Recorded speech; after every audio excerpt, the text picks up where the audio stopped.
Sadistic Penguin Studios presents the At the Show podcast with Tom Yumper Garcia. Okay, you people sit tight, hold the fort, and keep the home fires burning. And if we're not back by dawn, call the president. And Tony Chalsa Burt. I don't know this industry jargon, YP, MP, whatever, okay? All I know is that I cannot get a record contract. We cannot get a record contract unless I take these tapes.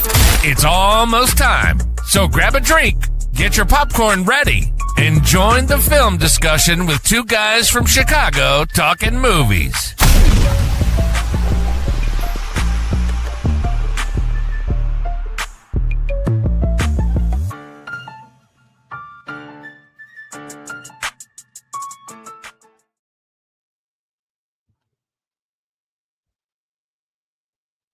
Hello, and welcome to another episode of the At the Show podcast. I'm your co-host, Tom Garcia, aka Yumper, and with my other co-host, Tony the Sugar Baggy Burt. How you doing, my man?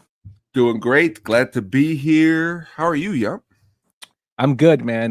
Long week, a long 2 weeks. I am very happy to be talking movies with you tonight. You told me you're going to cheer me up, and I look forward to that. Got some humor. I'm cracking up at Sam Reeves' comment. Yes, the porn music intro, which makes me laugh. Love it. If you're not joining us on the YouTubes, check us out on the YouTubes to see all these stupid comments that Sam puts up or anybody else. They're really, really hilarious. But we have an action-packed show. Unfortunately, this show was supposed to be done last week, but when we had that big storm, I completely lost power and internet for 24 hours. It literally happened at, I believe, 3 p.m. Tone when I texted you. Yeah. And I didn't get it back till 3 p.m. the next day. So it was pretty crazy. Luckily, my in-laws let us take our food over to their house. They had power at their place. Their electrical is underground. Unfortunately, I'm on the other side of the suburb where the electrical is still up on the poles. So we were able to save our food, but it sucked not having power for 24 hours. Shout out to my brother-in-law, Al, for giving me those battery charge packs. So I watched my iPad and whatnot to keep me sane. And shout out to my family, especially my son, Vinny, for keeping it cool and just reading books, keep himself entertained while we had no power. But yeah, man, we're back. We're back in action. Back and live, and got a lot of good stuff planned for tonight, too. Yes, sir. We're going to be talking about the Mission Impossible series with the new release of the Mission Impossible, I believe it's number 8, The Day of Reckoning Part 2, or Dead Reckoning Part 2. We are going to go through the first Mission Impossible films with the great Tom Cruise. But like always, Tone, we got some segments and some stuff to talk about since we haven't been here in a little bit. Let's get right into things, my man, and let's just go into what we have been watching.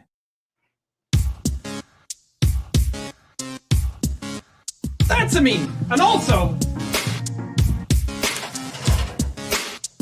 what were you just watching? So what were you watching, Tone?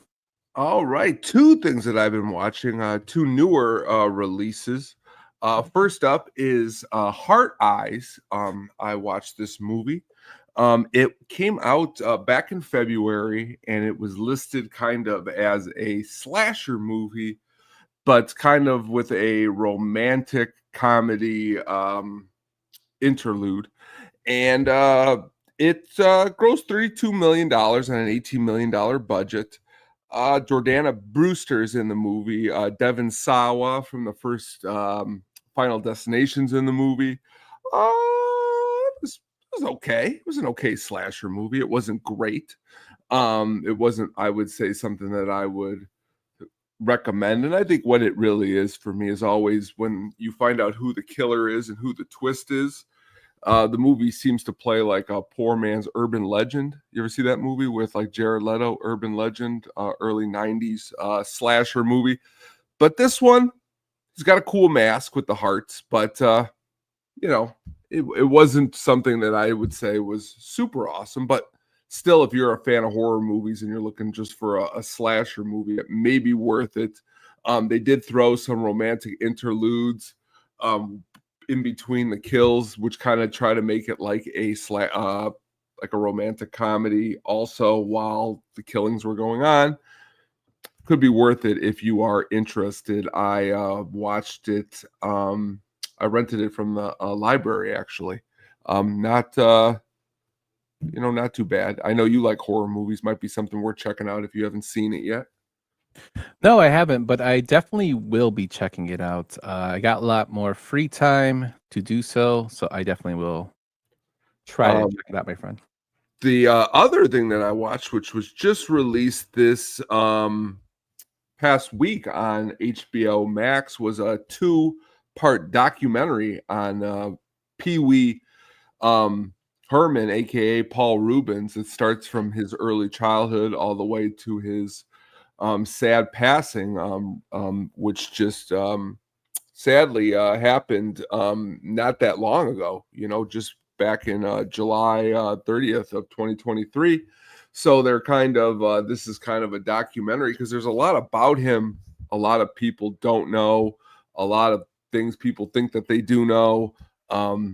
Me personally, one of the movies that I grew up watching quite a lot was Adventures. Was it Pee-wee's Big Adventure? Honestly, this week, just for laughs, for my students, I played the movie because it is rated PG, and I was able to play. No one told me I couldn't play a PG movie at school, so I was kind of seeing how they would play and how the middle schoolers would take to Pee-wee. And honestly, I was shocked. They all stayed awake and they made little jokes, and they say Pee-wee had Riz. Which I thought was pretty funny, but then they also said that his girlfriend was a fine, shy, a bunch of terms that we ourselves might not be familiar with. But honestly, really funny. The part that I think they laughed the hardest at is when he's like going down the alley after he loses the bike, and he scares like all the gangster guys or whatever, and they're like, come on, that's really just too funny. But the documentary in itself digs into some of the more serious topics that he had found himself involved in years. And honestly, the documentarian did a very good job at going through all of it. It was very interesting to hear Paul Rubens' relationship with people like Phil Hartman. They were actually really good friends, and Phil Hartman wrote Big Adventure along with the Pee Wee Herman show, along with performing on it. But just a lot of interesting stuff. If you are a fan and interested in any of what I just said, definitely check out this documentary. It was definitely worth it. So this is a documentary I actually want to get around to. I saw it. I didn't want to spoil it. I think I'm going to watch it with my wife. I know she was a fan of Pee Wee as well. Two quick things with the Pee Wee's Big Adventure.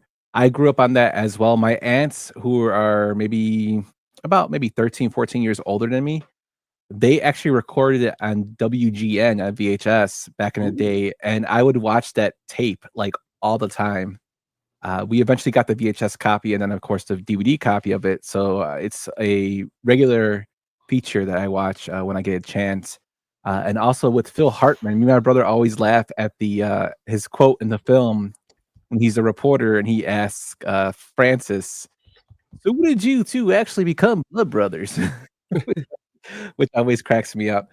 But R.I.P. to both of them.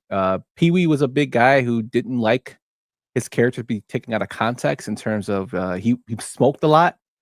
Never wanted anybody to film him or take a picture of him with a cigarette. I know he was always there to cheer up the kids. Just a hilarious dude. I also found out he was like really close to Elvira. Yeah. Which I didn't know.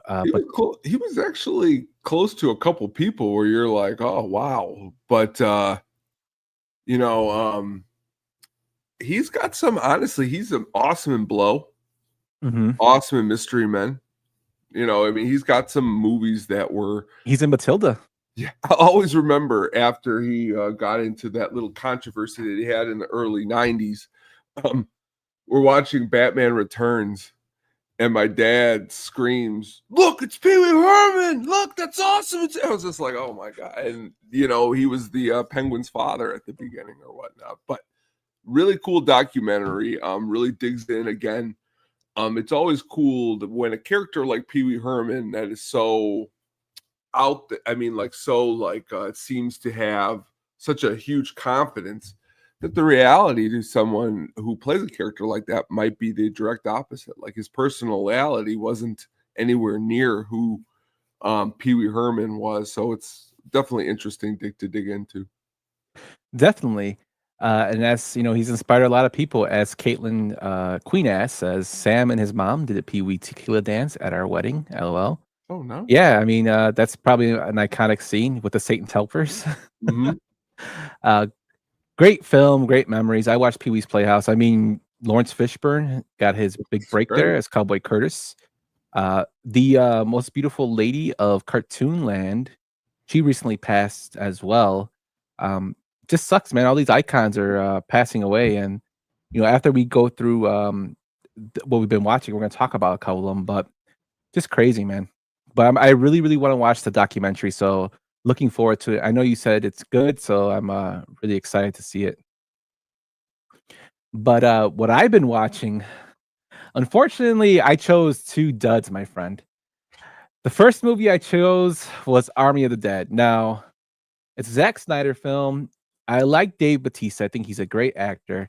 I also like the characters that are in this film. I heard that it was a zombie film. I don't know if you guys ever played Dead Rising. I'm a huge fan of Dead Rising. I'm a huge fan of The Last of Us. I was a big fan of The Walking Dead until they just kept, progressing it into I'm like, they all gotta die. They're eventually gonna die. But I'm a huge fan of Ella Purnell, who plays Kate Ward in the film. She's from Fallout. She just got another big thing in Fallout. She's also in It Follows, which is another good film.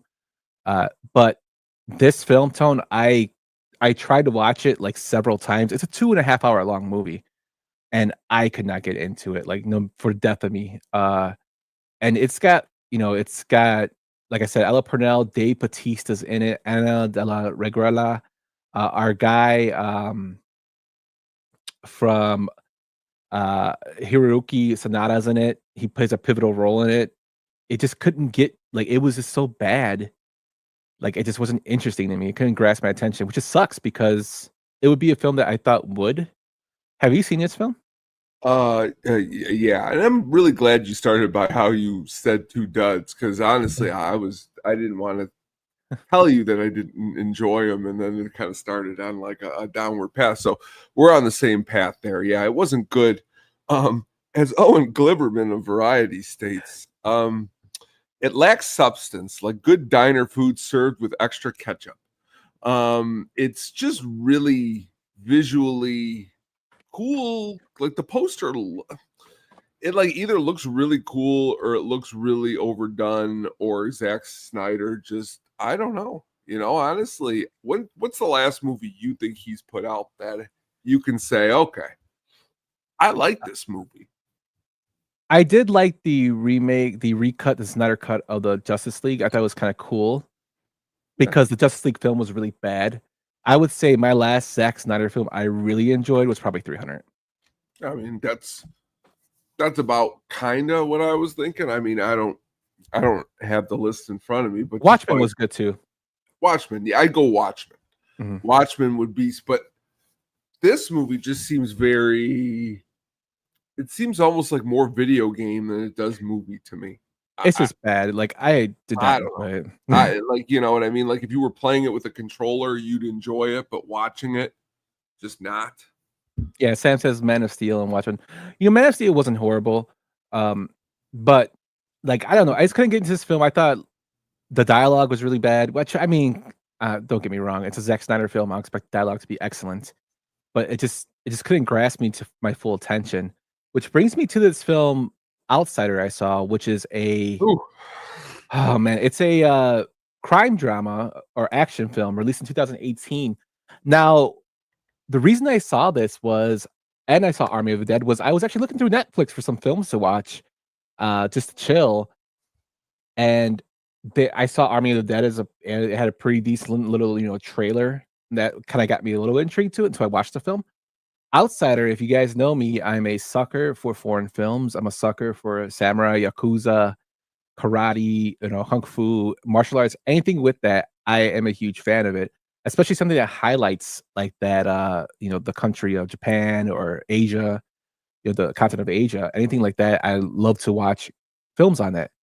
I saw the trailer for this. It looked interesting. And I was reading about it. Okay, American prisoner. I kind of get caught up in the Yakuza world. So I'm like, it's kind of unbelievable. And I want to see how they mix it out. They messaged this. And Jared Leto plays the main character. And right there, if you know what Jared Leto looks like, it's not believable. He's supposed to be this hard ass like dude from the military, and he's like a toothpick. The reviewer for RogerEbert.com says it isn't the most palatable of pitches, but that somehow turns out to be not the movie's biggest problem. Yeah. Also, shout out to Richard Roper, who is now a writer for RogerEbert.com. Oh, very awesome. Friend of the show.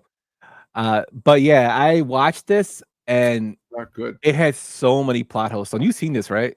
Yeah, unfortunately. Okay. You summed it all up. The part where like the beginning is like he saves the guy from getting killed by another faction of the Yakuza. So the guy kind of, owes him, which I could see, okay. But then the fact like he repays the guy by banging his sister, he's out. I'm like, what the hell is going on? He should be dead. It just made no sense to me. It's very, very poorly, like the plot is very, very poor. It does have gore in it, I guess, if you're into that, but it's not even an enjoyable watch of gore. It's too much like, it's like it makes me a spaghetti. The plot line is just all over the place and it's not straight, which sometimes works, but in this instance, it sucks. And, I don't like to say movies are completely trash unless, because movies are subjective to the person that's watching them. But I could not get into any of these two films, and Outsider really, really let me down because from watching the trailer, I didn't know it was Jared Leto until because it was just a white dude. I saw him, so don't get me wrong, I didn't recognize him until I saw him in the film with his white shirt and his slick back hair, and I'm like, yeah, Jared Leto, you cannot be a tough guy. You're better off playing the guy from The Little Things, the creepy guy, I will go as far as to say I think the problem more is I will say that the movie wasn't good and Jared has a lot of list of bad movies. But when you look at a movie like Black Rain with Michael Douglas, he pulls that movie off pretty well, but the movie lies in the script. The movie lies in the directing. You got a good actor. This movie's got a bad, awful script. The directing, I don't know where it is. Visually, it could be kind of cool looking cinematographically, but everything else is such garbage. And then you put Jared Leto in it, and you're like, ooh, they must rather have had the Jared Leto from Requiem for a Dream. That Jared Leto might have been better in this movie than the Jared Leto that they wanted to act in this one. Yeah, and the thing that bothers me too is Rory Cochrane was. I know. I was going to bring him up. Yep. And I like Rory Cochrane. Now, for those who know, he was in Scanner Darkly. He's like a character actor, so he's pretty decent. He was in CSI Miami for a few years. He's a really, really good character actor, and he's not like a big name anymore, which he never really was. But he kind of takes side roles. Like I remember him in Public Enemies. He played a FBI agent, which was Christian Bale's right hand man. He ends up getting killed. Spoiler alert: that movie's only like 20 years old though. But but he's in this movie for like 8 minutes. He gets his head bashed in, and then we don't see him. That's it. So it was a waste of Rory Cochrane.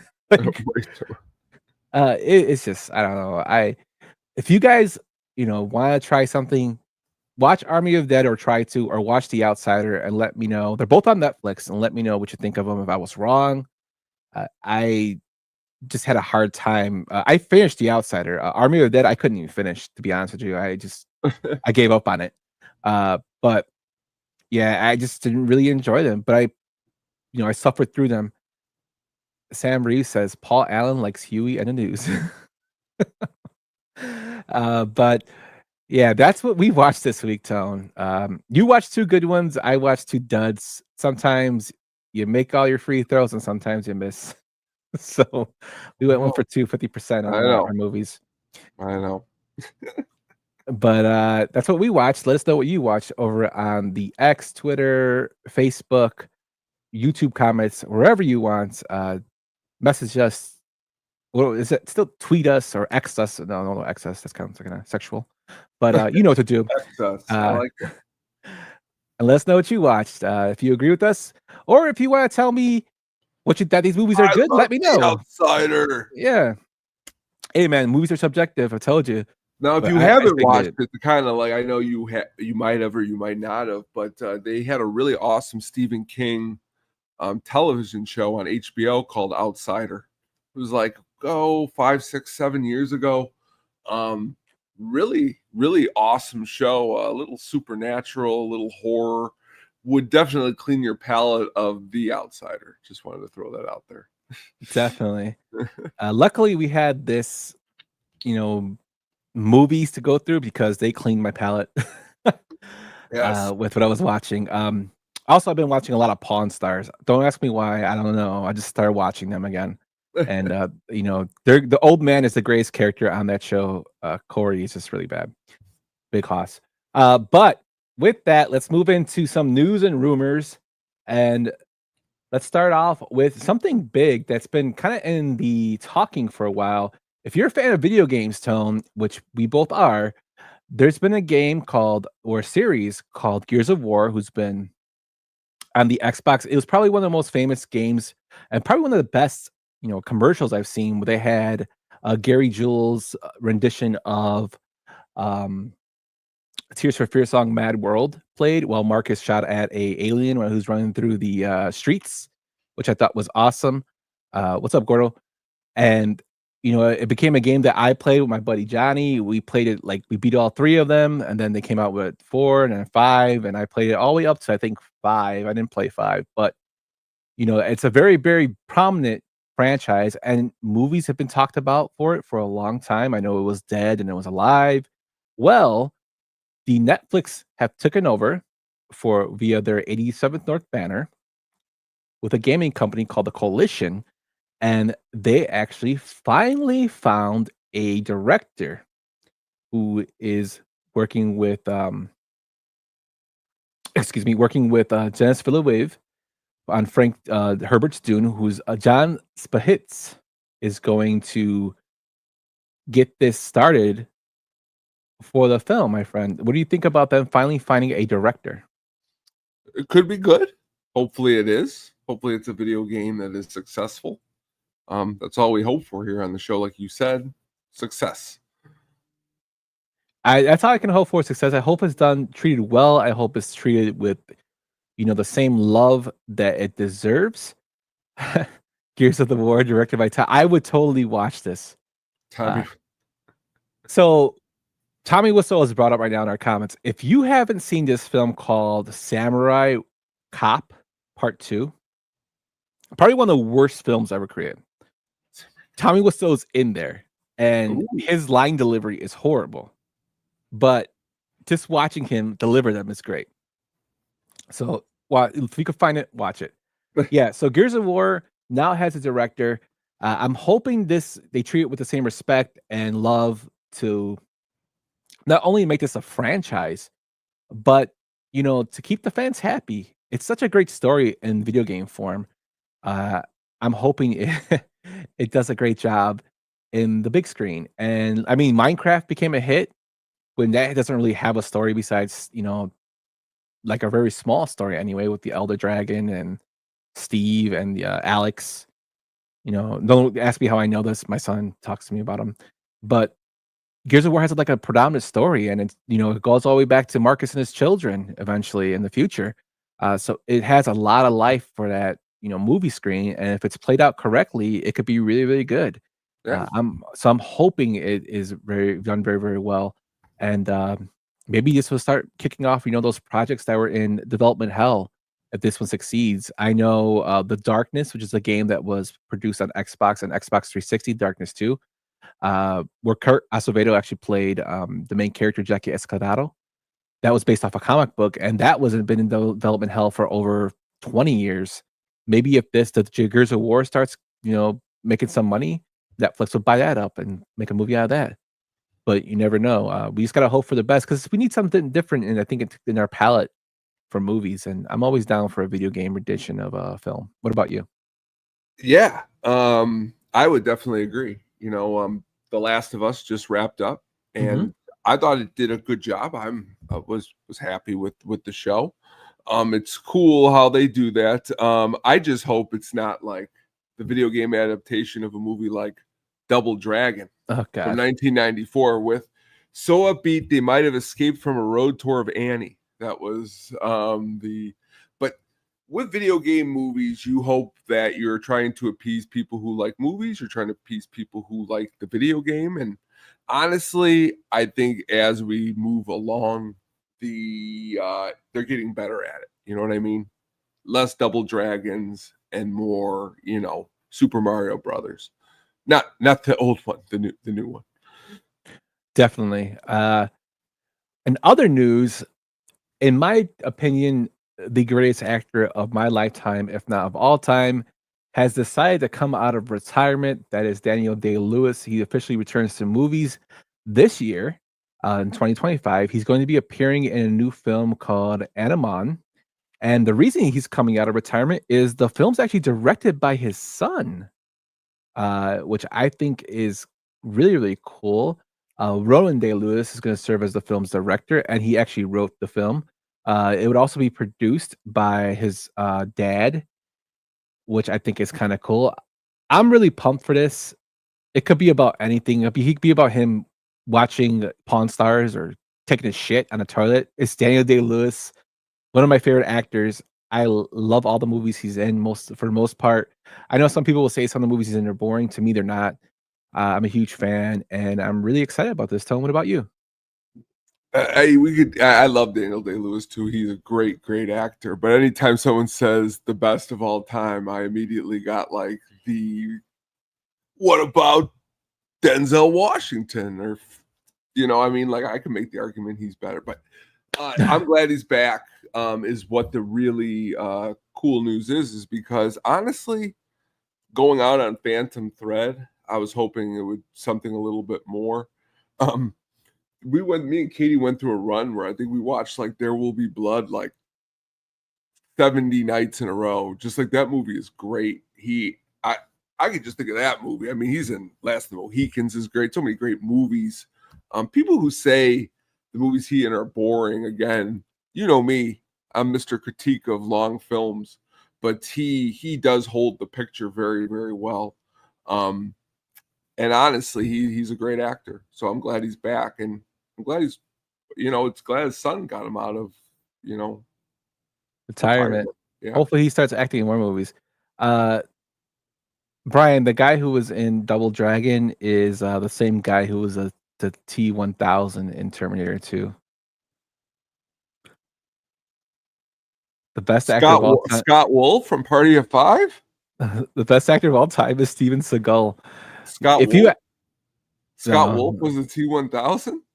No, I know Robert Patrick. Robert Patrick, yeah. I couldn't think of his name. Scott Wolf, though, was in Party of Five. I thought that's who you were talking about. Yeah, he was, and he's horrible in Double Dragon. That movie's bad. Mark Dacascos, man, that poor guy. He was in that horrible movie, and then he was in a horrible Crow, Stairway to Heaven, TV show, which is horribly bad. Cradle to the Grave. At least he was kind of cool in that movie. He was. But his best movie is probably like John Wick 4. Though. Was DMX cool in that movie? John Wick 3. No, DMX was in a movie with Steven Seagal, Exit Wounds. Sure was. That movie wasn't terrible. No. You think I could make one of those? Oh, man. So Daniel Day-Lewis is back. We have a Gears of War director. And now to the sad part of the news. Unfortunately, we have lost 3 actors that we've loved in some capacity. The first being Peter Kwong, who might not be a recognizable name for you, but if you're a big fan of Big Trouble in Little China, he was actually Rain, who did a lot of cool things in the film. He inspired the character of Raiden from Mortal Kombat, which no, actually he didn't. Fujin. He inspired the character of Fujin from Mortal Kombat. And he died at the age of 73, man. Kind of sucks because I was just watching, tributes to him, and it just sucks that this guy just happened to, die out of a sudden out of nowhere. Yeah. Yeah. But it's always, I mean, it's not cool, but even a friend who I don't talk to very often, but we were childhood friends and we would watch Big Trouble in China all the time. I look down at my Facebook message. He sends me just something that says "Rest in peace," you know what I mean? Like, the movie that we love still resonates with people, even if you don't talk to them for a long time. And when you lose somebody, an awesome character, um, it's definitely sad. When you, especially when a movie's as important as that movie has been to your childhood. What he actually said to me was, what did he say? He goes, "Play your cards right, live to talk about it." That's what my friend sent me, because that's what he says in the movie. Play your cards right, live to talk about it. That's one of my favorite scenes. But again, rest in peace to Peter Kwong. Yeah, he was also in The Golden Child as well. Yeah, it sucks, man. You know how much we love that film, and it sucks that he passed. And the news just keeps on hitting, Tone, because today on May 30th, we lost Loretta Swit, who played Hot Lips on MASH, probably her most famous role. Dude, it's crazy that Alan Alda is still alive. She passed away today at the age of 87. She was nominated for 10 Emmys every year the show was on, except the first during its 11-year run of MASH. For those who don't know who MASH is, or the show of MASH, if you lived during the 90s and you fell asleep at like 2 in the morning, you woke up to the damn song of MASH being played to wake you up. With Alan Alda and all that running to the helicopter, as it was based in the Korean War. I remember waking up to that. I'm pretty sure, Tone, you remember waking up to that. It just sucks that all these people from our past are going, man. I know. Very sad. And to go along with that, we lost a Chicago native. George Wendt passed away, aka Norm from Cheers. He also played a great role in the Tales from the Crypt episode. Reluctant Vampire. He also was in like some side stuff. He was in what's the film with Alec Baldwin, Tone, where they're in Missouri? Oh, that movie, Outside Providence. Oh, did I say Providence? Thank you. Great movie. Yes, Movie. Outside Providence, great movie. He's in there. He's in Little Rascals. Most commonly and most popularly known for Norm. It's gotten to the point that he's getting tributes everywhere, Tone. Now, I wanted to show you this, and for our watchers and our viewers right now, I'm going to show this little picture. It's from a video game called Fallout 3, which is still played a lot. It's still popular, which is why the Fallout series is in a Amazon series now, which I hope continues because that show is awesome. But a fan made this. He said, and most of you probably know the actor George Wendt, who played Norm Peterson in Cheers, recently passed away. So, as a bit of a tribute, I took my favorite companion, Heather Caston, to Prost's bar in Fallout 4. Heather's father, Henry, is an NPC in Fallout 3. Shortly after we entered, Heather says her father had a friend named Norm, and they used to come here all the time. Obviously, the dates don't match up, but with George's death, it was a sweet Fallout moment. For those who don't know, these two skeletons occupy the usual seats for Norm and his buddy Postman, Cleve Clavin. I removed the postman's hat from the bar before taking the picture. Also, two skeletons holding hands lie on the floor behind the bar. They represent Sam and Diane from the show. Rest in peace, Mr. Wendt. You are beloved and will never be forgotten. Very awesome. As mentioned in the comments here, he's great in Gung Ho. Mm-hmm. He's awesome. Earlier, I think in the year, when Keelan came on, she talked about House, and he's good in House. George Wendt's good in House. He's also good in Fletch with Chevy Chase. Gonna miss him.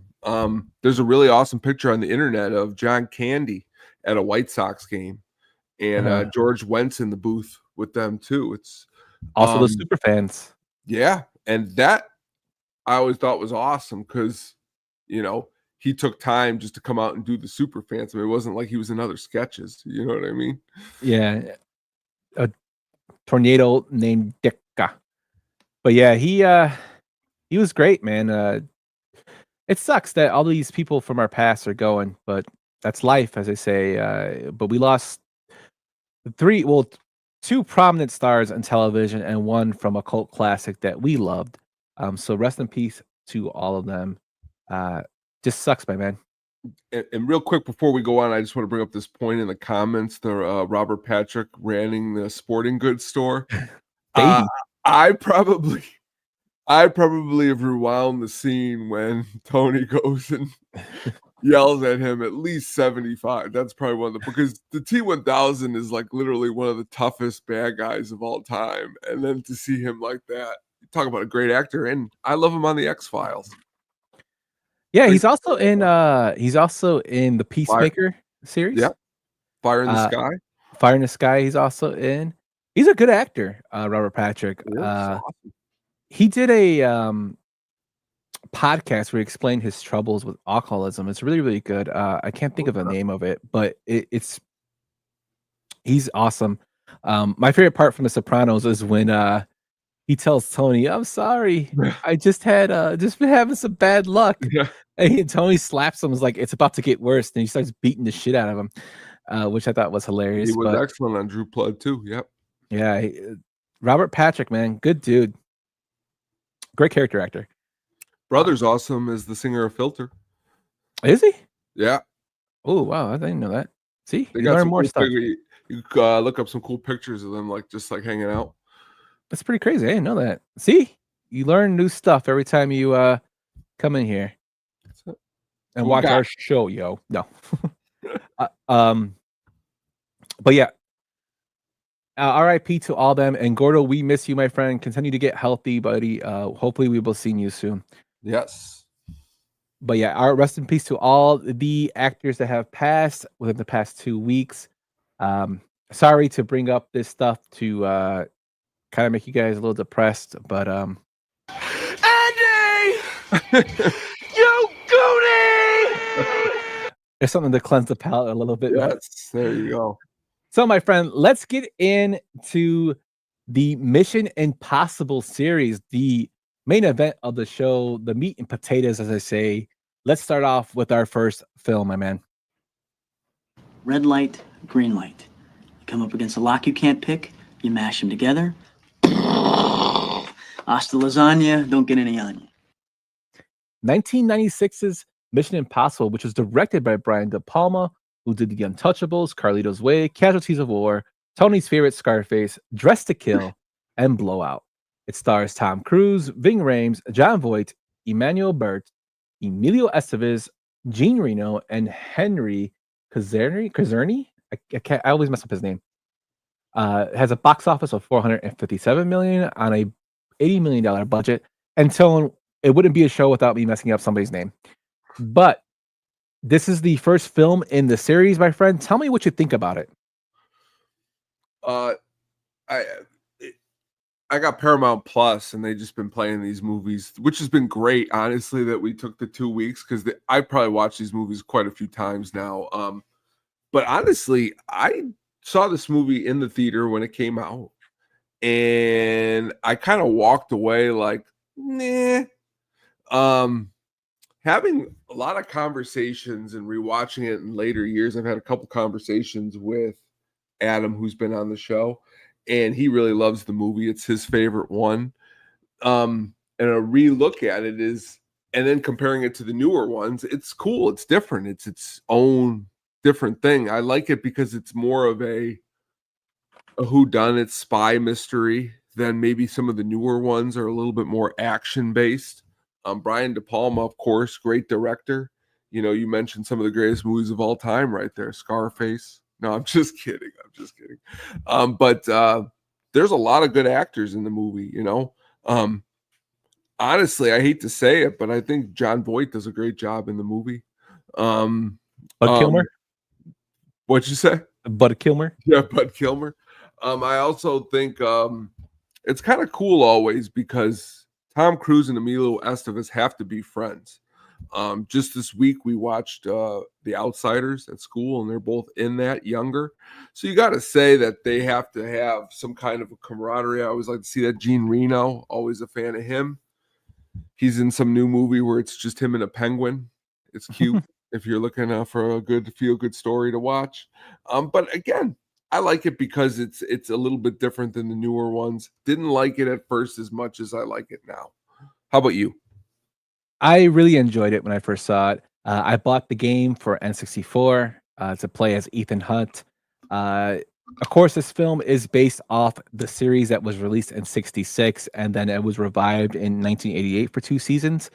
Uh, it's kind of funny when I was doing research for this particular film, that they actually asked the original cast to come back and be killed off in Act One, and they all refused.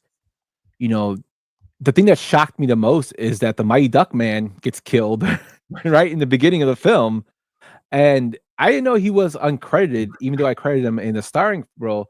And they just did it to kind of have as a that shock value for the moviegoers, even though at the time like Emilio's career was kind of on a the downward projection. Uh, he was still a big name, and he kind of did this too as a favor to Tom Cruise because, like you said, they have a working relationship. Tom Cruise is actually in Young Guns. He appears as a cowboy that gets shot. Just one day he was walking over from, I think maybe he was doing Days of Thunder. I think he was filming one film he was filming. He just happened to be on set, walked over dressed up as a cowboy, and he's one of the cowboys that gets shot in the shootout at the end of the film, which I thought was kind of cool. So this is a payback for Emilio to come over and get killed in his film. I love the fact that they have Ving Rhames, who's another great character actor with a full range. He can do anything. He plays a hacker, which kind of kills all those stereotypes of a hacker. When you think of a hacker, you think of mostly predominantly white, dorky, skinny, glasses. Ving Rhames is a huge dude. Of course, he's African American, and he's a big hack. He's muscular and all that stuff. Like, he's a hacker I wouldn't want to mess with. Just a great, enjoyable film. John Voight is good in the film. Emanuele Biart, I think her name is very awesome in it. Gene Reno, any film, I love him, and he's one of my favorite actors of he's a French actor. He's also great in Godzilla, even though that movie's horrible. But it has a lot of action in it. It's a slow burn. It keeps you guessing. It has a spaghetti plot, but it works out, unlike The Outsider, which was horrible. It has probably cool CGI for the time, even though now it isn't that great. And yes, Sam, this film would have been even better if John Voight was Cerrone from Anaconda. He should play that role in everything he does, even when he talks to like the public about being an ambassador to Hollywood. He should be Cerrone. But I really enjoyed this film. A couple cool things. The soundtrack actually is pretty awesome. Danny Elfman was involved, but the theme, track one, theme for Mission Impossible, like the first single that there was released, the only single released from it, was the drummer and bass player from U2. They do the theme of the Mission Impossible, which actually comes out really well. It's more of an electronic soundtrack with Massive Attack, but also things like the Cranberries is on there also, Bjork, Pulp. An interesting soundtrack. It sold 500,000 copies. Not bad at all. But I think soundtrack 2 for the second film is a little bit better, which we're going to dig into here in a little while. But it's cool because the way the movie works, as you said, the slow burn. I think the soundtrack really, watching it here again, not just the songs that I mentioned, but the actual score does a really good job at selling at what it is. Brian says he wants to listen to Massive Attack now because of you.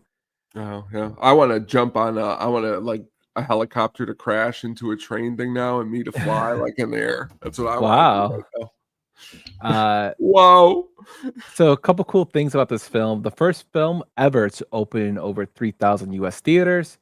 The practical effects were pretty cool. The mask removal effect was actually done entirely with practical makeup, which is pretty crazy because it still looks very, very good. Another thing too about this film is when Tom Cruise does the CD trick, where he basically does the practical effect of like sleight of hand. It's actually done for real. It's done without any CGI or camera tricks. It's actually done with sleight of hand, which I thought was pretty cool. Tom Cruise is pretty crazy, man. He deferred his $20 million fee of this film for a cut of the profits, and he earned $70 million off it, Tom. That's pretty little bit. And of course, we showed it in our beginning. This scene of him dropping from the wires to try not to touch the floor has been repeated and repeated in movies. It was repeated in Shrek. It was repeated in, I believe, Austin Powers. It was repeated in, you name it, it's there. It's an iconic scene that constantly is portrayed and parodied, even on television. But I cannot see anybody playing Ethan Hunt's tone. Before, it was assumed that, George Clooney, Mel Gibson, Nicolas Cage were considered for Ethan Hunt. I thought they would have all been horrible picks, to be honest with you. And it seems that Tom just got crazier as the films go on. Yeah, no, you're not wrong. But if you haven't seen the Mission Impossible films and you're thinking about seeing Dead Reckoning 2, I keep calling it Dead Reckoning, I don't know why. Definitely start with the first film. This series, as we go through it, has its ups and downs. And with this next film, it's definitely, in my opinion, a down. Sorry I barged in on your vacation. I'm sorry I didn't let you know where I was. Don't be, it wouldn't be vacation if you did. Well, you're sorry, and I'm sorry. Mission Impossible 2 was released in 2000. It's directed by John Woo, who did Boiling Point, The Killer, Hard Target, Face Off. Again, it stars Tom Cruise, Broken Arrow, Douglas Scott, Ving Rhames, Thondui Newton, Anthony Hopkins, and Brendan Gleeson. It had a box office of $548 million on a $125 million budget. So, Tone, I rewatched this film, and the most prominent thing about this film is the soundtrack that was released on. It's that, to me, it's the of all the films, this is probably my least favorite. The soundtrack takes more precedent over the film for me because it's one of the first. It's actually, I think, the first film that Metallica ever did a soundtrack on for a film. Tom Cruise got them to do it, and he's actually in the music video for "I Disappear." Now, I know you don't like "I Disappear." I like "I Disappear." I remember I didn't like it. I mean, it's like the Chili Peppers. And you've done every time I've been like, what song I really like is the song from Coneheads, and you every single time you go, there's a lot more better songs that are deeper cuts than that song. That's how I feel. I like the Squeeze. I know you like it, just like I like "I Disappear," but there are other songs. Oh yeah, but that's not even my favorite song on the soundtrack. My favorite song from the soundtrack is Chris Cornell. Oh, I thought it was Limp Bizkit. No, it's Chris Cornell on a Mission. And there's actually an acoustic version of that song that's really good. But I think the soundtrack had Limp Bizkit. It had Butthole Surfers. It has Foo Fighters doing Grab a Cigar, a Pink Floyd. Have a Cigar? Have a Cigar, yeah. Pink Floyd cover. I like that soundtrack. The movie, not so much. What'd you think about it? It's of course. I've read a couple polls. It wasn't any. I mean, you're the first person saying it's the worst of the series, which is fine. I don't really, with these type of movies, I can't. These are like, it's different for me. Like I can't, like it's different than like other movies where I could like nitpick. They're like action movies, okay? John Woo does a certain type of action, and to be fair, it has been honestly in later years that I've appreciated, like especially like his Face Off and Broken Arrow, because when I first saw him, it was almost like, what is this? This is almost too mindless. But Joe has got to go into it with a mindless feel. The first thing I'll say that we always laughed about the most when this movie come out was his hair. I thought his hair was ridiculous. Like in the first, I mean, Tom Cruise with long hair, it didn't sell it for me for the role. But that's with that aside.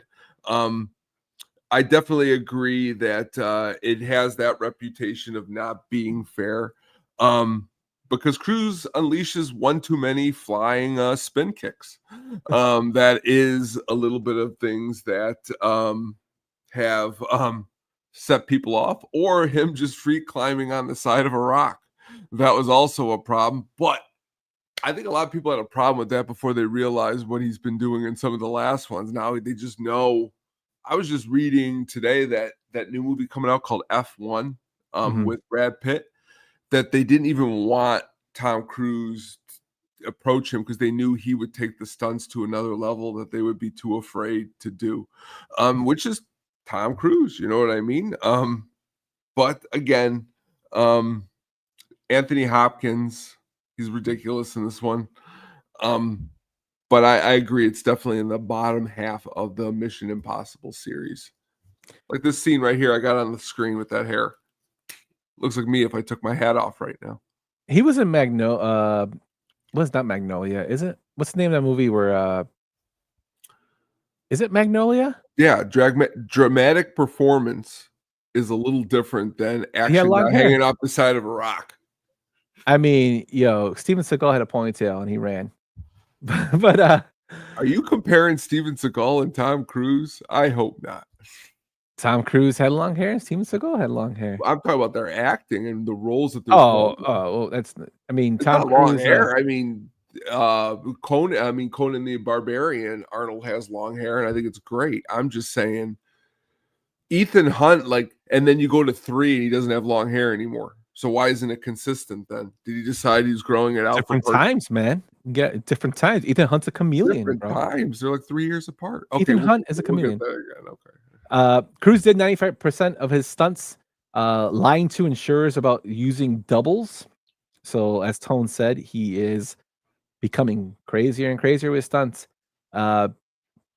I think one of the things that let me down a little bit, Tone, is that this film is directed by John Woo, and I'm a huge fan of John Woo. And I think maybe I expected more from it, especially with Tom Cruise and John Woo in it. When you say expect more, what are you expecting more from this? This film wasn't as visually pleasing to me as some of John Woo's movies. I just that to me, it's just, I like his, I do like some of the stunts in here. I do like the motorcycle stunt that he does. When he goes through the fire and stuff like that. I thought that was cool. But can I make one joke? It's kind of like saying we just listened to John Lennon's new solo album and you're like, I really just don't think this holds up to the Beatles material. Well, John Woo's best material is never going to be anything that I think he's put out in America. And he is a great director, but what came after this? What's John Woo done? You know more than me. You could probably look it up now and say it faster. And if there's anything good or even, I'm trying to think. Bro, I mean, what? He did The Killer, man. The new one? The new one? He did direct that one. He did Wind Talkers. Wind Talkers was awesome. He did Red Cliff. They're not American movies, but Red Cliff was really good. I want to tell you something right now, and I'm gonna give you this right now because you always give me very positive. You're gonna watch this and watch that for you, and on this show, I'm gonna give Wind Talkers a second chance because me and my friend went and seen it in the movie theater, and I'm shocked we didn't get thrown out. And I don't know why. I think it was because you brought up Jared Leto's performance. I think it was just Nicolas Cage. I just didn't buy him when I was that young in that role. But I love Nicolas Cage now, so I'm really willing to give this movie another chance. Oh, he's horrible in the film. Oh well, now I'm not. I just like the story of Wind Talkers. Great. Story is a great story. His lines in that movie are so bad. But as a kid, we were like, "What's going on here? This isn't." But John Woo, though, I agree. But then again, when we get to the next one, I'm curious to hear your response on that. What did you think of the action scenes in this movie? They could have been better. I thought they were good. They're when I rewatched it, I wasn't like into it. Like I thought they were maybe because I'm spoiled by the newer ones. It could be that too. That's fair. That's why I didn't think I liked them. I had to go back to watch them, but this one definitely is lower. The Woo cut apparently was 3.5 hours long, and they cut it to 2 hours. The Woo cut. Yeah, the Woo cut. It's apparently the John Woo cut. Was 3.5 hours long, and they kind of cut it down to 2. Which I mean, I don't know if I could watch this Mission Impossible movie that's 3.5 hours long. To be honest with you, but it just I did find it funny that there was a love scene supposed to be filmed, and John Woo didn't like it, so he made it into a car chase scene, which I thought was hilarious.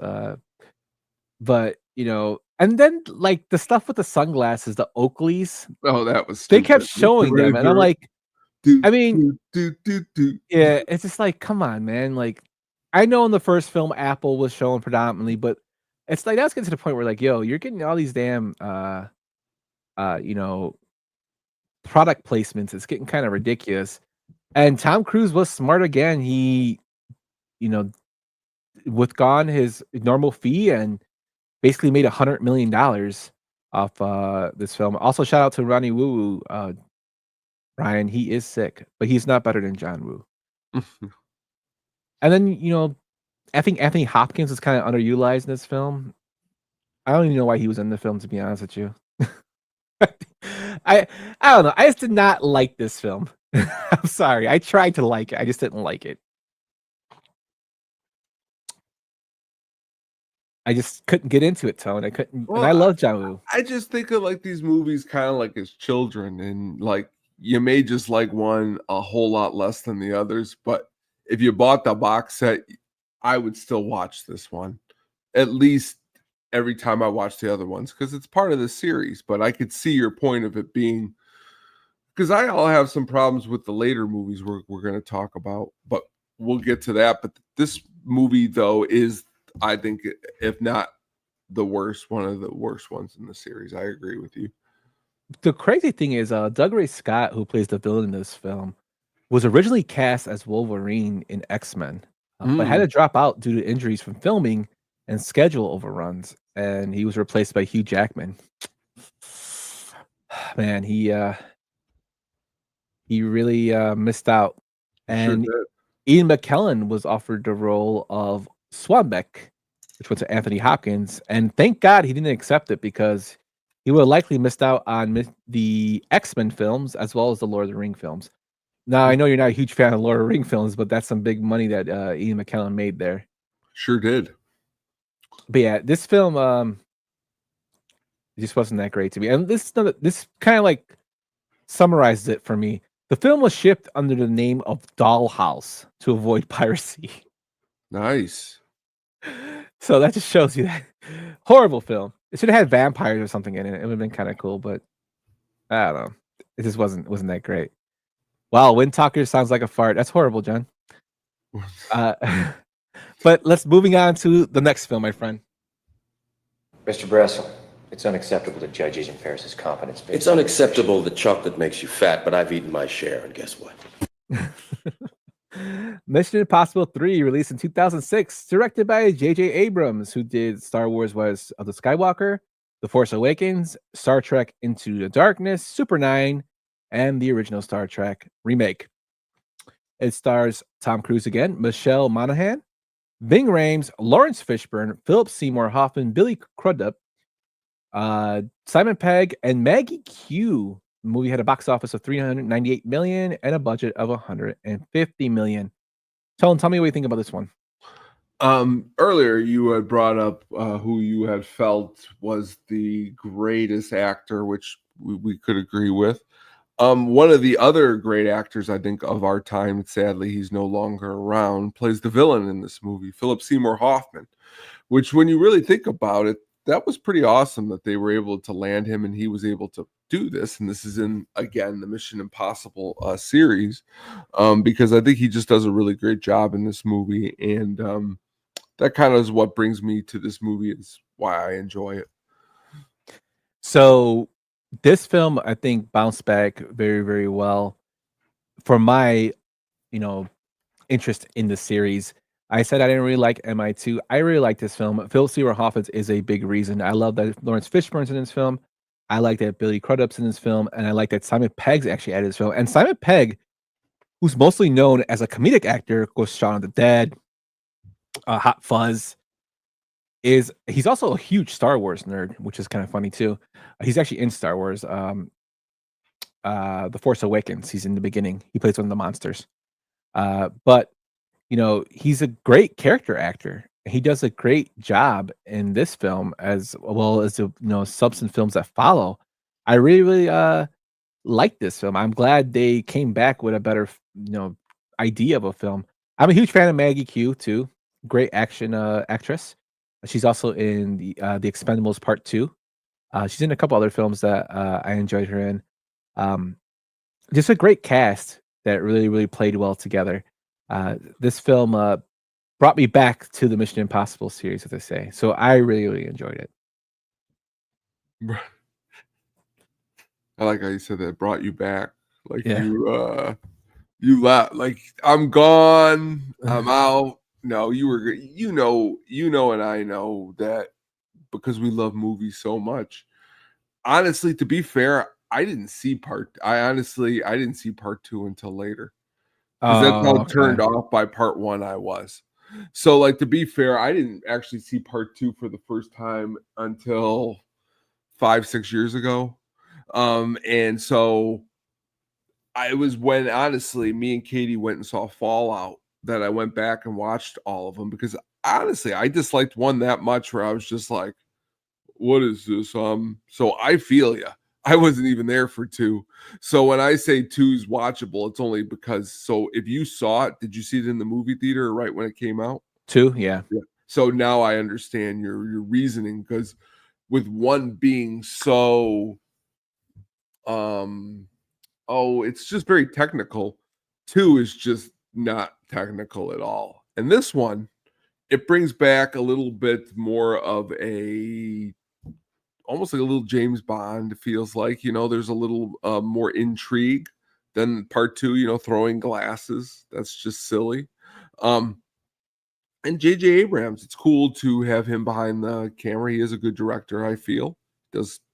I really like Super 8. I thought that movie was awesome. So he does a good job here. Yeah, he does. Tom Cruise took a pay cut for this film to help with finance. The mask making process was finally shown how they do it with the computer, which I thought was kind of cool. Davian Littlefield, who Philip Seymour Hoffman plays, is just a badass villain. Like you really hate him. Like he's cold, calculated, and like he's not really likable. But you kind of respect him too. Like it is kind of a badass, even though he's not really physically imposing. He's still a pretty scary character. And I think that I love the fact that Philip Seymour Hoffman was able to portray that. We lost him way too soon. He's also like one of my favorite roles as Sandy Lyle in Along King Polly. Even though that movie's not great, his character always cracks me up because he was in Crocodile Tears. That is true. That is true. But this movie is made great because of him, and I do like the rest of the cast that surrounded him. Now, for the cast, there was actually a bunch of people that were actually attached, but eventually fell off. Like Carrie Ann Moss was briefly attached as a new character before Abrams scrapped her. Carrie Russell was trained for her role. She eventually got, but that was originally a Scarlett Johansson film. Where did I go? Oh wow, what are you doing there? I know I'm playing with some things here. A Scarlett Johansson film that wrong things here. Sorry. Okay. Yeah, Scarlett Johansson film. Character that was supposed to come in, and that eventually went to Carrie Russell. And then, of course, Maggie Q coming in the series, and she's going to be in a future episode feature in the film series. But this is her like introduction. I thought she was pretty cool in it. A lot of action, cool stunts, and a lot of car crashes in it too. Yeah. Tons of car crashes, which I thought was pretty crazy. But they pulled me back in. As Sam says, they first I was out and they pulled me back into the series, and I really enjoyed this one. So it was a comeback. And you saw the first one in theaters and see any of the other ones until later. I saw the first two in theaters. This film I saw when it came out on video. Oh, so there you go. Because I was not going to see it in theaters because I was so disgusted, as they say. I was disgusted. I just didn't. I'm like, I don't want to spend money on Mission Impossible, especially when I didn't like the last one. This one in a recent polling was the 5th best one that they enjoyed. Honestly, I might put it a little bit higher. I really think it's definitely better than the last two, and part 2. So I would definitely think it's better than those 3. But it's a great. Oh, you saw part 2 already? The new one? Yep. Mm-hmm. Okay. But we'll get to that in a second. Okay. Because I feel this is a very what's the word I'm looking for? The story's great. Bad guy. I think the problem in the last 2 movies, which we'll get to later, is the bad guy isn't as solid as the bad guy is in this movie. Yeah, and I said Maggie Q's in the other ones. This is the only film she appears in, but they should bring her back, man. They should do a spinoff like Ballerina. Yeah, I watch it. Maggie Q's awesome, she's a badass. But enough of my Maggie Q love. Let's go on to the next film in the series. Why am I Pluto? It's not even a planet anymore. Well, I think Uranus is available. It's funny because you said anus. Mission Impossible Ghost Protocol is when we stopped getting the 4s and the 5s, and they just started giving them subtitles. 2011 it was released. It's directed by Brad Bird, who did The Incredibles 1 and 2, The Iron Giant, with Vin Diesel's probably best movie, and Ratatouille. It stars Tom Cruise, Jeremy Renner, Simon Pegg, and Paula Patton's in this film. It had a box office of $694 million and a budget of $145 million. Tell me about Ghost Protocol, my friend. I like this movie a lot. I think it's visually looks really awesome. I think his stunts are. I think this is where the stunts become a little bit different than the movies before this. Like the ones before this seem to be filmed really awesome. This one, I think he's doing a lot more, and the camera work is letting him doing a lot more crazy stuff. When he is on the window or whatnot, that scene is totally crazy. I like a lot of the actors in this too. I mean, Jeremy Renner, I think, is a fine addition to the series. I like the name too. I always thought Ghost Protocol was a cool name for a movie. Yeah, I actually like this film. I do like the addition of Jeremy Renner's character as Brandt, which is kind of like when I first saw this film, I thought, what everybody else is kind of thinking is Brandt going to kind of take over for Tom Cruise going forward, because I believe, is this the one where he gets married, right? He gets married in this one? Yes, I believe so. Married, yeah. So I thought maybe this was kind of like a signing off of the Tom Cruise, Ethan Hunt character, and Jeremy Renner would take over. But man, was I wrong. For this film, the Paramount's 100th anniversary logo debuted with this film, which is kind of cool. You have a sandstorm that was shot really awesome in this film. Three. He gets married. Oh, he gets married in 3. Okay, this is the one where they say they kill his wife, supposedly. Yeah. So this one, the only thing I didn't like about this film was that Ving Rhames only appears at the end of the movie. Like he's Luther's got to be part of the series, man. I mean, Benji's in here, but then again, I thought too, are they trying to replace Luther with Benji? What the hell, man? Like Ving Rhames needs to be in here. Maybe Ving Rhames' schedule, he was too busy filming Chuck and Larry.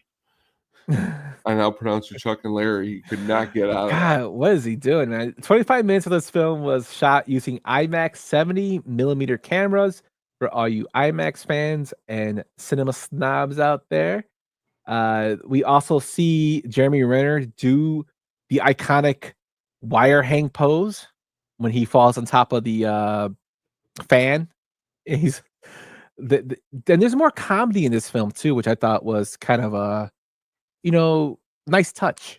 With Simon Pegg, of course, you're gonna have some comedy. There's a little bit more in this film, which I thought was a nice touch to it. And as we go through these, later films, it's add more and more into it, which I think makes the films kind of fresh a little bit. Would you agree with that? Yeah. I mean, I think they it just I like the cinematography, I think, in this movie. It's not to say 1, 2, and 3 didn't have great cinematography. I think the movies get better cinematography as the movies go on here. Maybe because they're shooting different locales and stuff, it makes it look really awesome.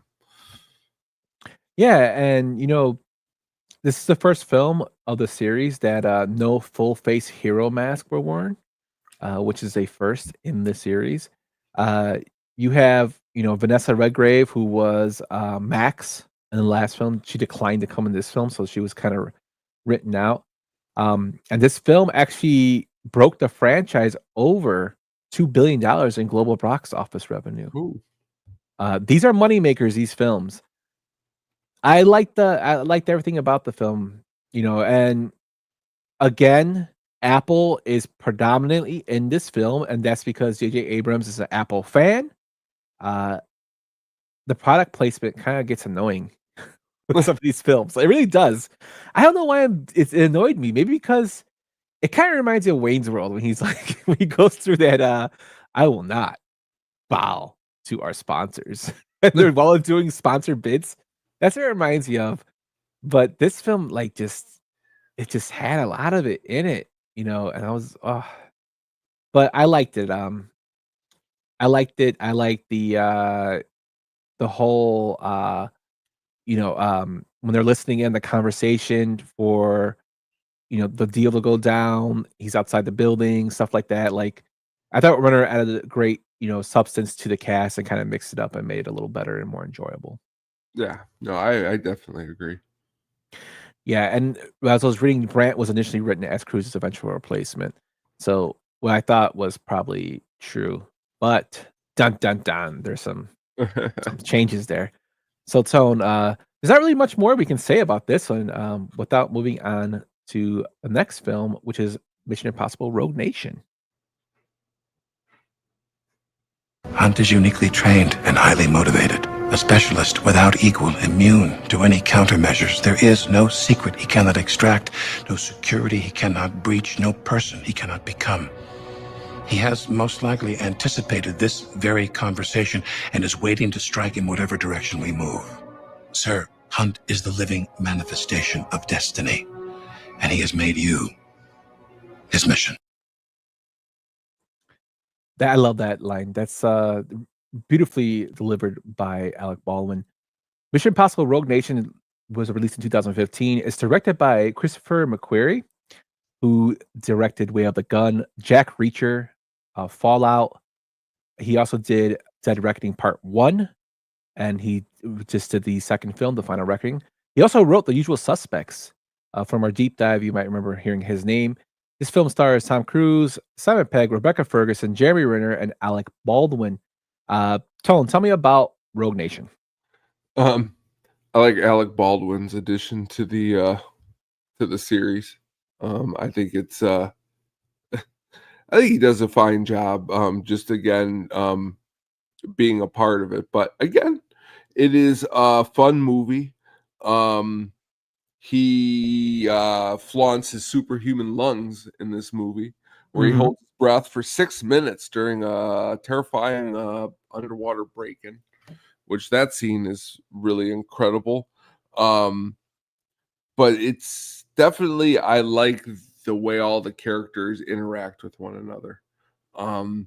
Cruise not only is awesome in these movies, but he does a good job also, he is the star, but when he's on the screen with other actors, he does let them cook and let them do their part of what they need to do and makes the movie better. Because back to the Seagal movies, you know, I mean, he's literally like hogging the scenes in every single movie because if he doesn't, he's going to get mad. Where like Cruise definitely lets it air out and lets Jeremy Renner do his thing. Even Baldwin in the scene that you're playing, everyone gets to have their time and have their fun in these movies, which I think is really awesome. It's very, you know, just the Syndicate. That's generally where I say like I like you know, it becomes more of a group that has been hunting or trying to go after Ethan, and it's just very interesting stuff. Yeah, one thing I like about this film is they brought back my man Luther is back in this film, There which you I go. loved.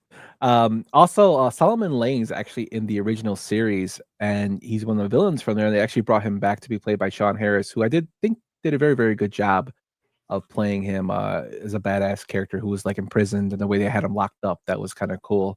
Of course, you mentioned Tom Cruise with his stunt of holding his breath for 6 minutes, which is a record at the time, which is crazy.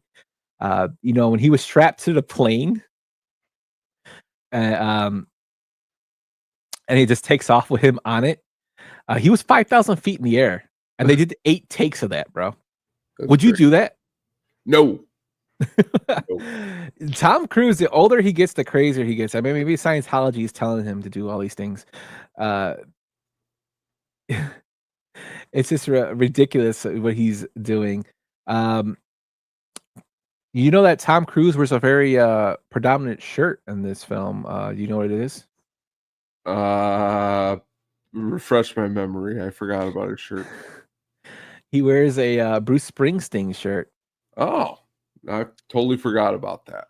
Yeah, he wears a Bruce Springsteen Born in the USA shirt, and he personally called Bruce Springsteen to make sure it was okay to wear it. Oh, thanks, Bruce. This film has a lot of crazy stunts. I thought the story was very good. They kind of just cut off like Julia. I guess they kind of made, which was his wife in the other films. I guess they kind of made that they're divorced and they're not together anymore. But with the addition of Rebecca Ferguson, I thought she did a awesome job in her part, and actually enjoyed her in all the films that followed with her in it. Again, it's she plays Ilsa Faust, which she's MI6 for Britain, which I thought was kind of cool. And I do like the fact that the you know, Mission Impossible for was it Mission Impossible Force? That's what they're called, MIF, or Impossible Mission Force, MIF. They kind of interact with other government agencies that are real, like MI6, which I thought was kind of cool. I like the plot of this film too a lot. You know, it was interesting to me.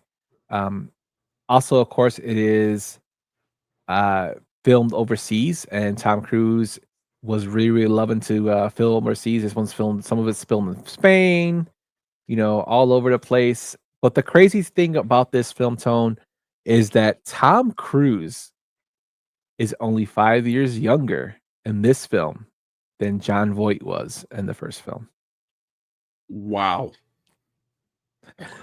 That's crazy. Also, you know, the movie just is a little bit, seems more confident than the movies before it. Like that opening scene is a really awesome scene. Yeah, the gunshot scene. Yeah, it's basically it's homage to an Alfred Hitchcock film, The Man Who Knew Too Much, which I thought was kind of cool. Tom Cruise and Simon Pegg did their own driving stunts. One of my favorite parts in the film is when he tells him, "Are you wearing your seatbelt?" And he's like, "You're asking me that now?" When like all that stuff is getting torn up, which I always thought was hilarious. Again, comedy is used in this film, and I thought it was done very, very well. You know, the movies, are they great Oscar winners? No, but they're becoming enjoyable, and they are what they are. But I did like the plot of this film. And this is the first film where, one, the villain lives, he doesn't get killed. Solomon Lane goes back to jail. And two, Ethan Hunt isn't in the final scene of the film. Oh, very interesting. So I wonder if Tom Cruise is 5 years younger than John Voight in this film, can Tom Cruise play Cerrone in Anaconda. Well, they are coming out with that new Anaconda movie. Maybe they could have called him up. He was Les Grossman. I'm pretty sure he could do Cerrone. I'd much rather see if he could play what's his name in Varsity Blues, Bud Kilmer. Yeah, I'd rather see if he could do that. There's another great line. Are you okay?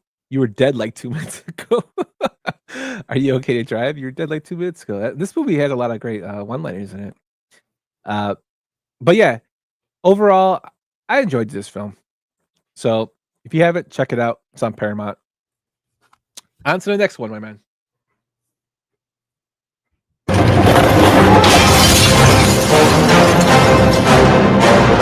are you waiting for? I'm jumping out a window! What do you mean you're jumping out of a... Oh, sorry, I had it in 2D. Good luck. Mission Impossible Fallout was released in 2018. Again, Christopher McQuarrie comes back to direct this film, and again it stars Tom Cruise, Ving Rhames, Simon Pegg, Rebecca Ferguson, Sean Harris, Angela Bassett, Michelle Monaghan comes back as Julia, and Vanessa Kirby along with Henry Cavill. The movie had a box office of $824 million on a $178 million budget. Sam says Henry Cavill is a dreamboat. Is it Cavill or Cavill? I'm guessing Cavill, right? Cavill. Henry Cavill. Thank you. I was totally wrong on that. What the hell's wrong with me? This film, one of the significant things I'm missing from this film is Jeremy Renner's not in the film, and there are several reasons to why he wasn't in this film after Rogue Nation.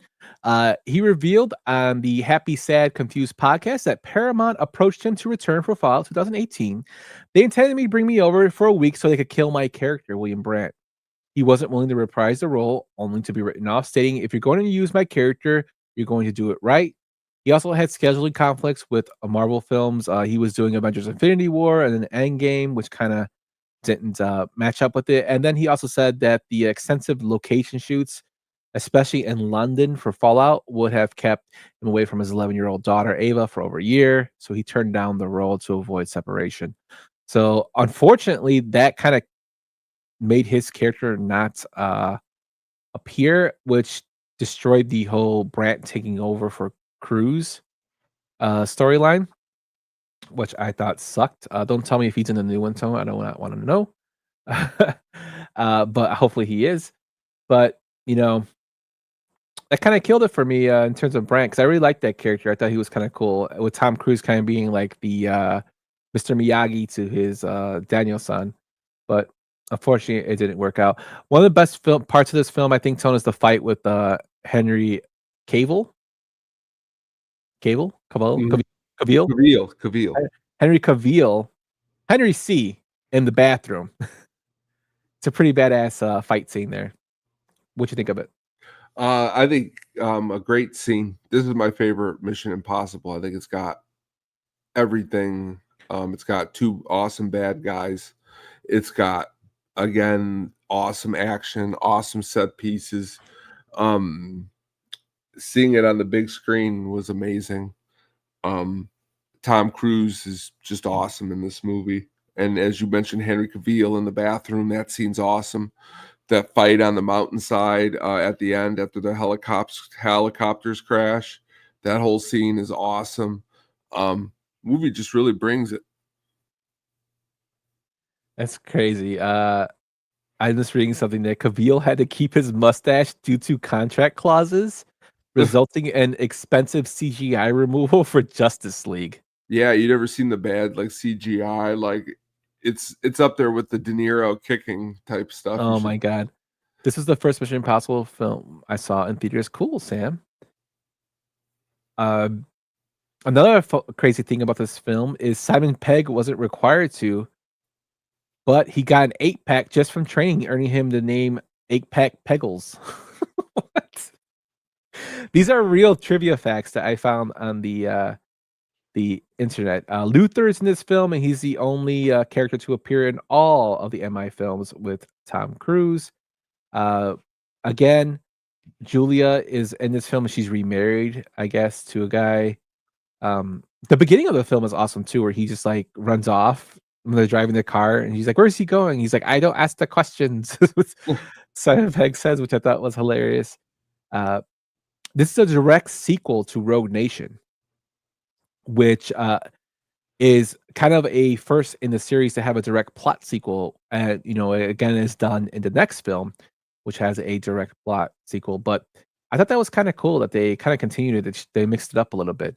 I like this film a lot as well. It's not my favorite in the series, but it's close ties for second. This one and the first film.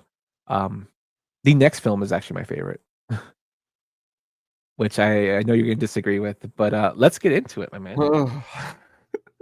The next world war isn't going to be a cold one. It's going to be a shooting war. It's going to be a ballistic war over a rapidly shrinking ecosystem. It's going to be a war for the last of our dwindling energy, drinkable water, breathable air.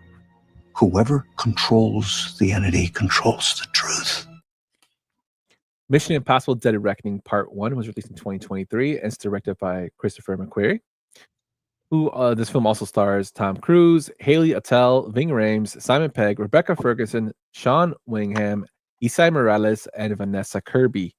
It had a box office of $571 million and a budget of $291 million. Tell me why you're not a big fan of this one. Well, tell me, are you a fan? Well, first of all, you have no problem ever saying S.A. Morales' name or any name. No, I'm just kidding. Yeah. Like that. No, but that's why you like it so much, because Bob's in it. I know Bob does have a reason for me liking this film, but I'll tell you about it when you tell me why you don't like it. This is some of the reasons why is that, and this is one of the most annoying things sometimes Hollywood does is when they take a movie and they try to split it into two parts, because it doesn't give the movie a really what I feel is an authentic ending. It doesn't leave it satisfied. You have to wait for the second part to get it. And the movie's already how long? You know what I mean? Like you should get a satisfying ending and know that there's a second movie to be done. You know what I mean? It is the longest in the series. That is okay. It's the plot, really. It's the first time where I feel like the plot there's a lot going on. And with the Syndicate, that was fine, but now we're going up even more into something with AI, which is, I think it was just a step too far. It's not a bad movie by any stretch. I don't hate the movie like you hate Part 2. I don't hate any of these movies. I just think that after Fallout, which was a very concise, tight picture with Henry Cavill doing an awesome job, and as mentioned before, but it's just not a bad movie either. You know what I mean? When you see the second part, it kind of wraps it all up. So, you know what I mean? Well, I would hope so. Well, I mean, it does, but like, we're going to get to that. I mean, it wraps it up like Cliche City. You know what I mean? Like, of course, you're going to wrap it up like you just said, but should you wrap it up like Cliche City? Well, no. So, I mean, that's it too. I mean, you answered your own question. I mean, Jeremy Renner ain't there. Lawrence Fishburne ain't there. Nobody's there. It ain't no greatest hits. It's literally a part 2. The last film? Yeah, it's literally the part 2 of this movie. That's literally what it is. So you spoiled it for me, dude. Well, there really isn't a spoiler to it. I mean, spoil it for me. You would have known. Listen, you just said it a couple minutes ago. He wasn't coming out to the film for 10 minutes to kill his character off, but then they were going to bring him back. I was hoping he'd come back in the last one, dude. I don't know. I didn't even look at you have a little boy whim because that was never going to happen. But go ahead.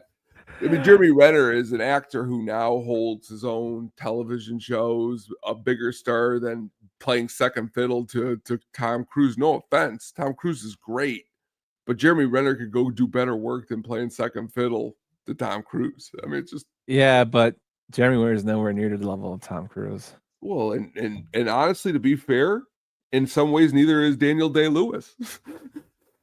In terms of box office, I would agree. And in part, sometimes acting too.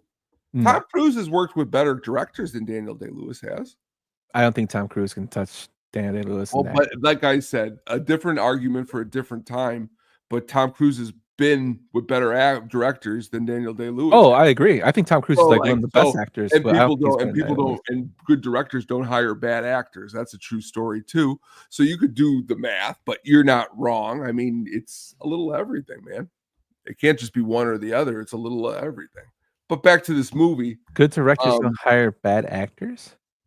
Well, I mean, what That's movie? not technically true. I mean, Well, in the Cruise of Tom Cruise, what Oh. movie that he worked with a director that he was bad in, and the movie was bad? Tom Cruise? Actually, Tom Cruise doesn't really have too many bad. I mean, Cocktail, I guess, would be considered Cocktail's an horrible. awesome movie, though. But I mean, we like it, but I mean, it wasn't like a commercial. Like, Well, it's a cult it classic, made- I would assume. It made, well, yes, and being if you The want Mummy? what in a movie that flopped more than Cocktail was Big Trouble in Little China, and we love that movie. Yeah, but it doesn't have the mystique as Cocktail, Big actually, Brian, we're not arguing about that. That's Brian, why what- if what we did a about 5-on-5 next time, I'll definitely, because to be fair, you would have laughed. I removed Cocktail for Pee Wee Herman documentary.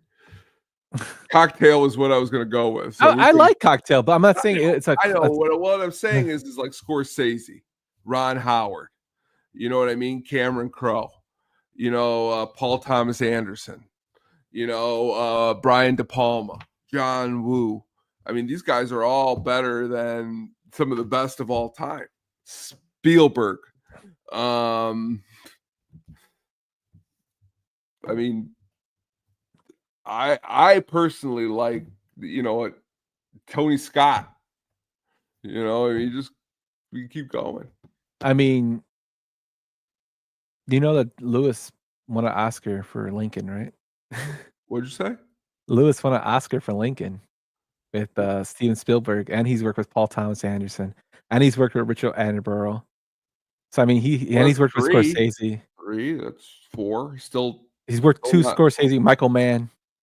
Yeah, but again, now you're taking directors, you're taking box office, you're taking all of You it. just said that Tom Cruise has worked with great. I'm telling you that Daniel Day-Lewis has worked with his Did share I say of he great did? actors. What? Hold on a second. But I never said Daniel Day-Lewis didn't.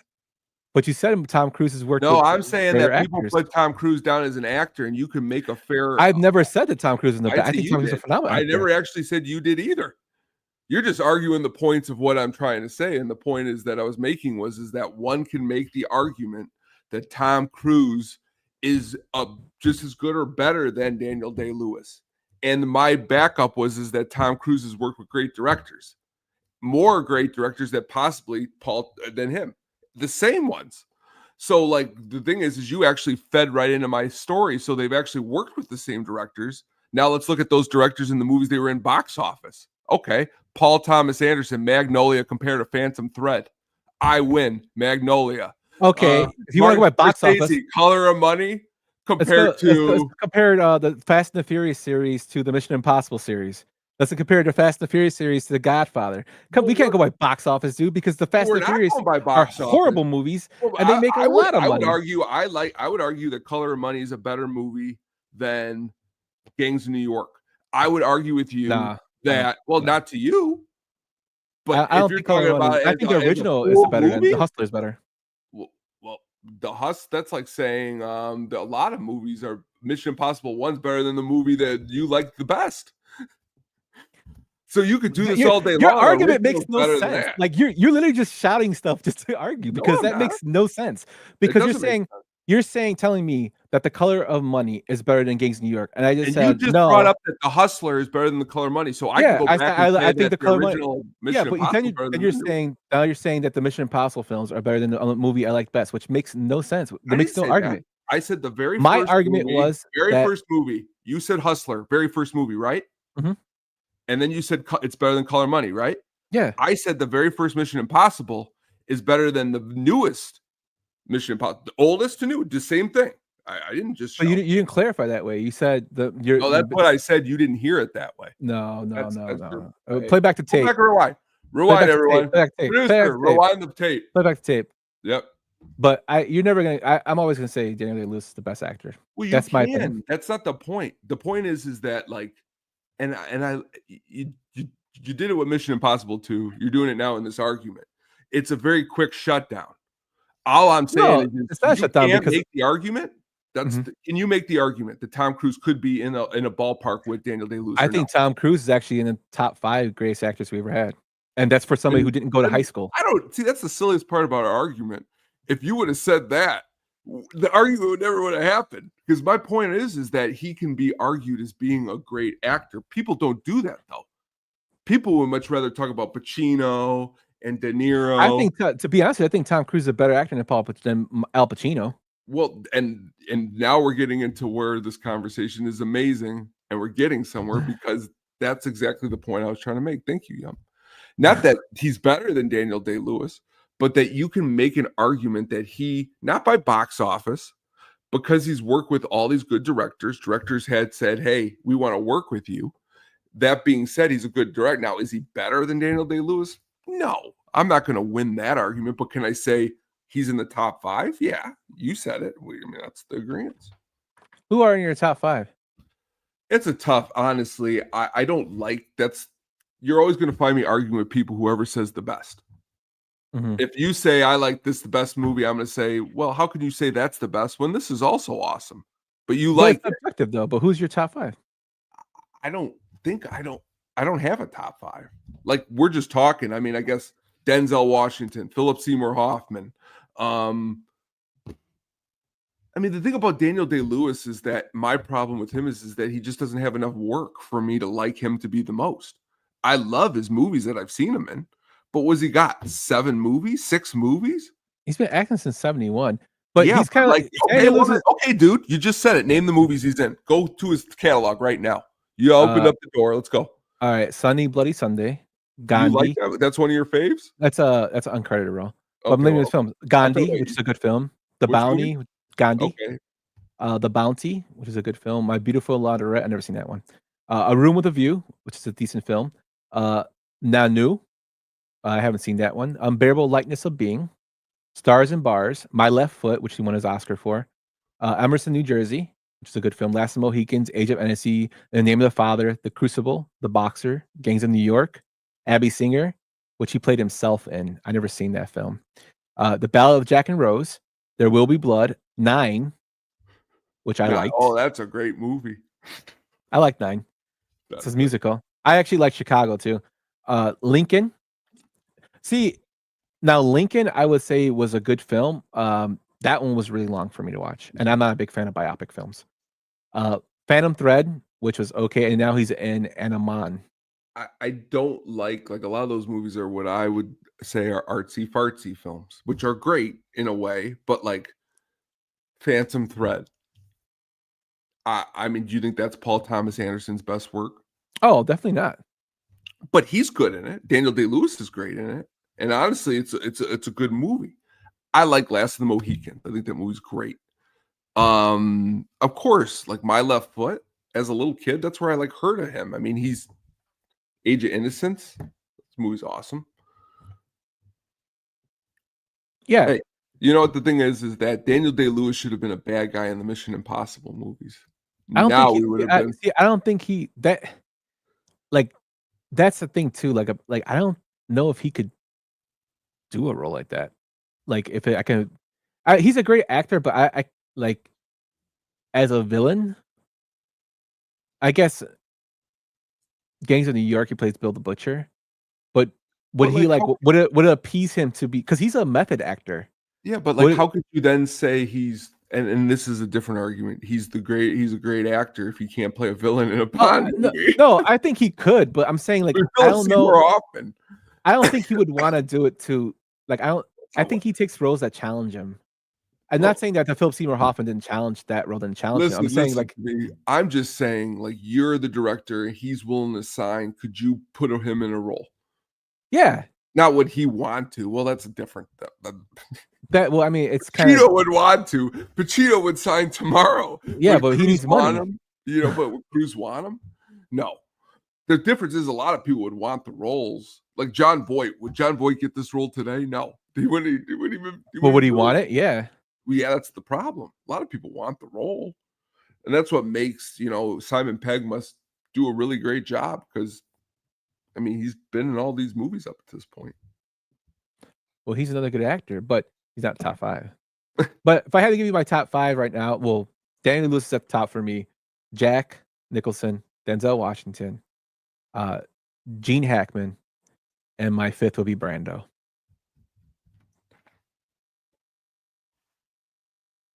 Whoa, we got Ethan Hunt over here. Those are my 5. Are they subject to change? Possibly, but I just think that I just love Lewis's method acting.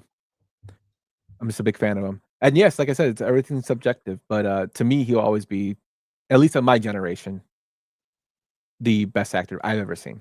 You just keep saying your this is only for the fact of debating, not because I'm trying to be rude. It's just your generation is, you keep saying, okay, so your generation, like Brando, I can agree he can be somebody's generation's greatest, okay? Godfather, one of the greatest movies of all time. Streetcar Named Desire. I Love on the Waterfront. Great movies, Apocalypse Now. Okay, now let's go over to let's go over to Daniel Day-Lewis. Give me the movies that are that powerful by what you just named. Okay, maybe Gangs of New York.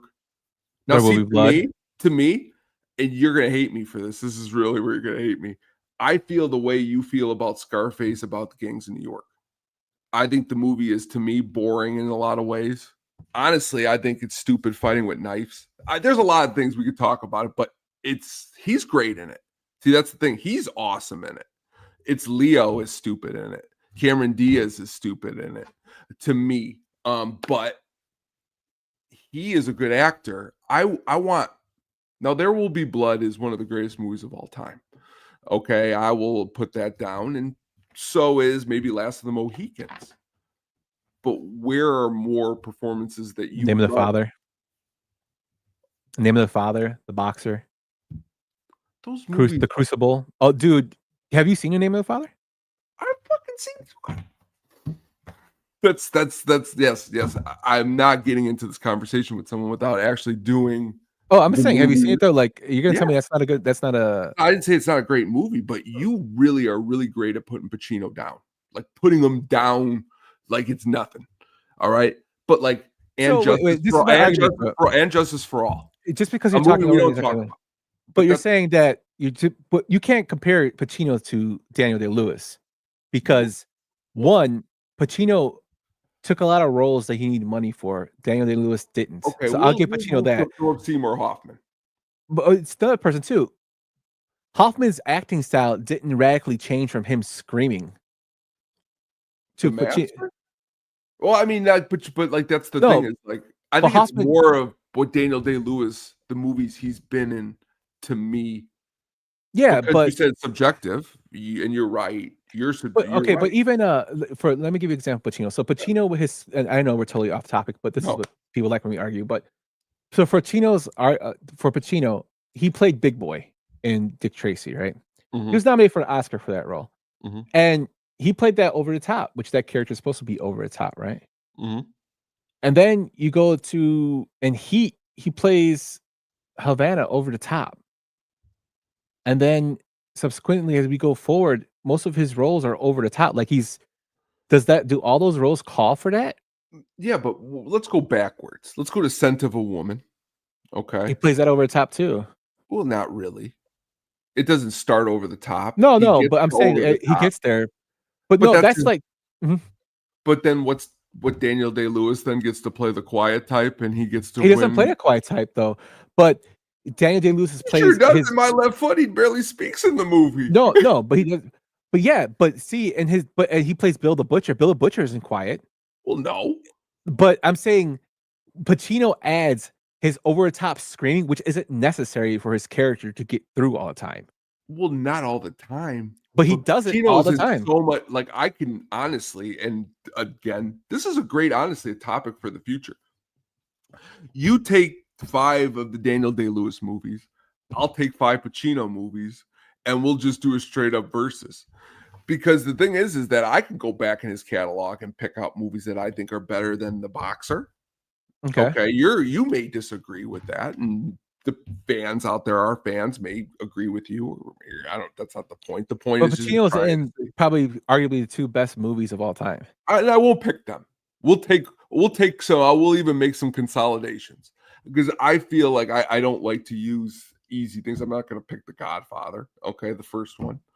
I just want to see why Pacino then has been labeled a great actor than all this time. Because I am somebody who you can talk me into not. No, I'm agreeing not with saying either he's my a own horrible. point. I'm not saying he's a horrible actor. I think that his work has deteriorated. Just like Well, John that- Voight was a great actor at one time. I mean, then he did Cerrone from Anaconda. But he was a decent actor at one time. Harvey Well, Keitel was a. I mean, What do I don't they know say if about Two? What does Two-Face say? You either stay around long enough, you're a hero until you stay long enough to become the villain. I no, mean, that's not. Yeah, but is the Two Face that says whatever, that? well, whoever said it, or Batman, whatever the one is, you're the comic. You I don't read comic books, dude. I the don't thing read about comic it books. is that your argument then is even more per se is that one guy had a longer career than the other. Then what are we doing here? Taking the best part of their career, because that's what Daniel Day-Lewis did. He wrapped it up. But you can have a long career and still do fruitful acting. Perfect example is Well, Robert Duvall, okay, name me 10 actors who have had a long career in Clint super. Eastwood, Robert Duvall, Robert De Niro. Even though some of his films lately have been crappy. No, Red De Niro's on the same track as Pacino. You can't say that. Come on. Come on. No, I think Come Pacino's on. We went more through this flops than before. We more went flops through than we went through I this. mean Gene Hackman before he retired. We're talking about the golden age of actors here. But you told me to name you actors who were older who did great. I only have 4 still. Morgan Freeman is another. He's still considering to go through good films. You're telling me people who are older. Yeah, but his films have crashed out about 10 years ago. When's the last time Morgan Freeman's been in a quality movies and straight to movies with John Cusack? But What's wrong with John Cusack? a lot of straight to movies, straight to television. If you go right out of Cusack's last 10 movies, you haven't seen them. And I love Cusack. I would right now buy Cusack whatever he wanted if he was here. But like a lot of like nothing that is at the theater are things that are like you're seeing, which is fine. But you can't, it's the see, I like an Ethan Hawke. I think he's a good actor. Now, Yeah, but he's having a career resurgence. Is he a top? Yeah, but the career resurgence started 15 years ago now. You know what I mean? So is it and then he's got a bunch of great movies when he was young, and you put it together, it's kind of like. I got another one for you. Meryl Streep. Well, now I was just going with males. Oh, but okay. But Ian McKellen, Anthony Hopkins. Ian McKellen again. Ian McKellen's got a long career, but are you really going to sit here with a straight face and say that it's as vibrant as who we're talking? It's not. He's a good actor. No, I'm saying an actor who's had a long career and still puts out good work. Okay, when's the last good movie he's put out? He was in X-Men. When's the I love you. That's why I love these conversations. No, but Michael Caine, he did some movies. But like I said, the quality of work, Duvall is probably my best example because he did The Judge, and then he was in. Duvall's a great example. Gene Hackman's a great example. But I just feel like I like Pacino movies. I like Serpico. I like Carlito's Way from Pacino. I like those films from him. I think he's a good actor. But I think that he just hurt himself when he just his persona just changed to me. And it's not just me saying this; it's other people that said that his way of acting, his method of acting, changed to him screaming all the time. Well, let me ask you one last question. When you're going by a great actor, does his watchability have to go into this at all? Like the watchability of a picture, like people in a room, people going to the show to see it, not box office numbers, but if you and your 5 best friends sit in a room and watch Carlito's Way, or you and your 5 best friends and sit in a room and watch My Left Foot, which one's going to be more impactful? You know what I mean? That's got to go into the acting roles too. Yeah, but me and my best friends might not like the same films, which is again subjective. But that's not how honestly, that's where again we're going to disagree, because I could sit and watch honestly, and I'll say this right now. I think Smoke Signals, which we've talked about before, is better than half of these Mission Impossible movies. You know what people would fight me for that somewhere in a parking lot? You know, I mean, that if there's somebody's fighting you over Mission Impossible, then they're not well, worth I mean, but talking to. I mean, with 400 million dollars in a box office, you know, someone's got to be like obsessed with this movie. So, like, that's my point: is that these movies are great. They make a lot of money. But there's people obsessed with Star Wars, and those films weren't that great. The last three. Well, you know what I mean? I could argue The Force Awakens, you know, another time. The Force Awakens is Star Wars 1. Again, the same plot. When your series, okay, George Lucas backed this series up into the garage, into the corner, okay? It was like a greatest hits album.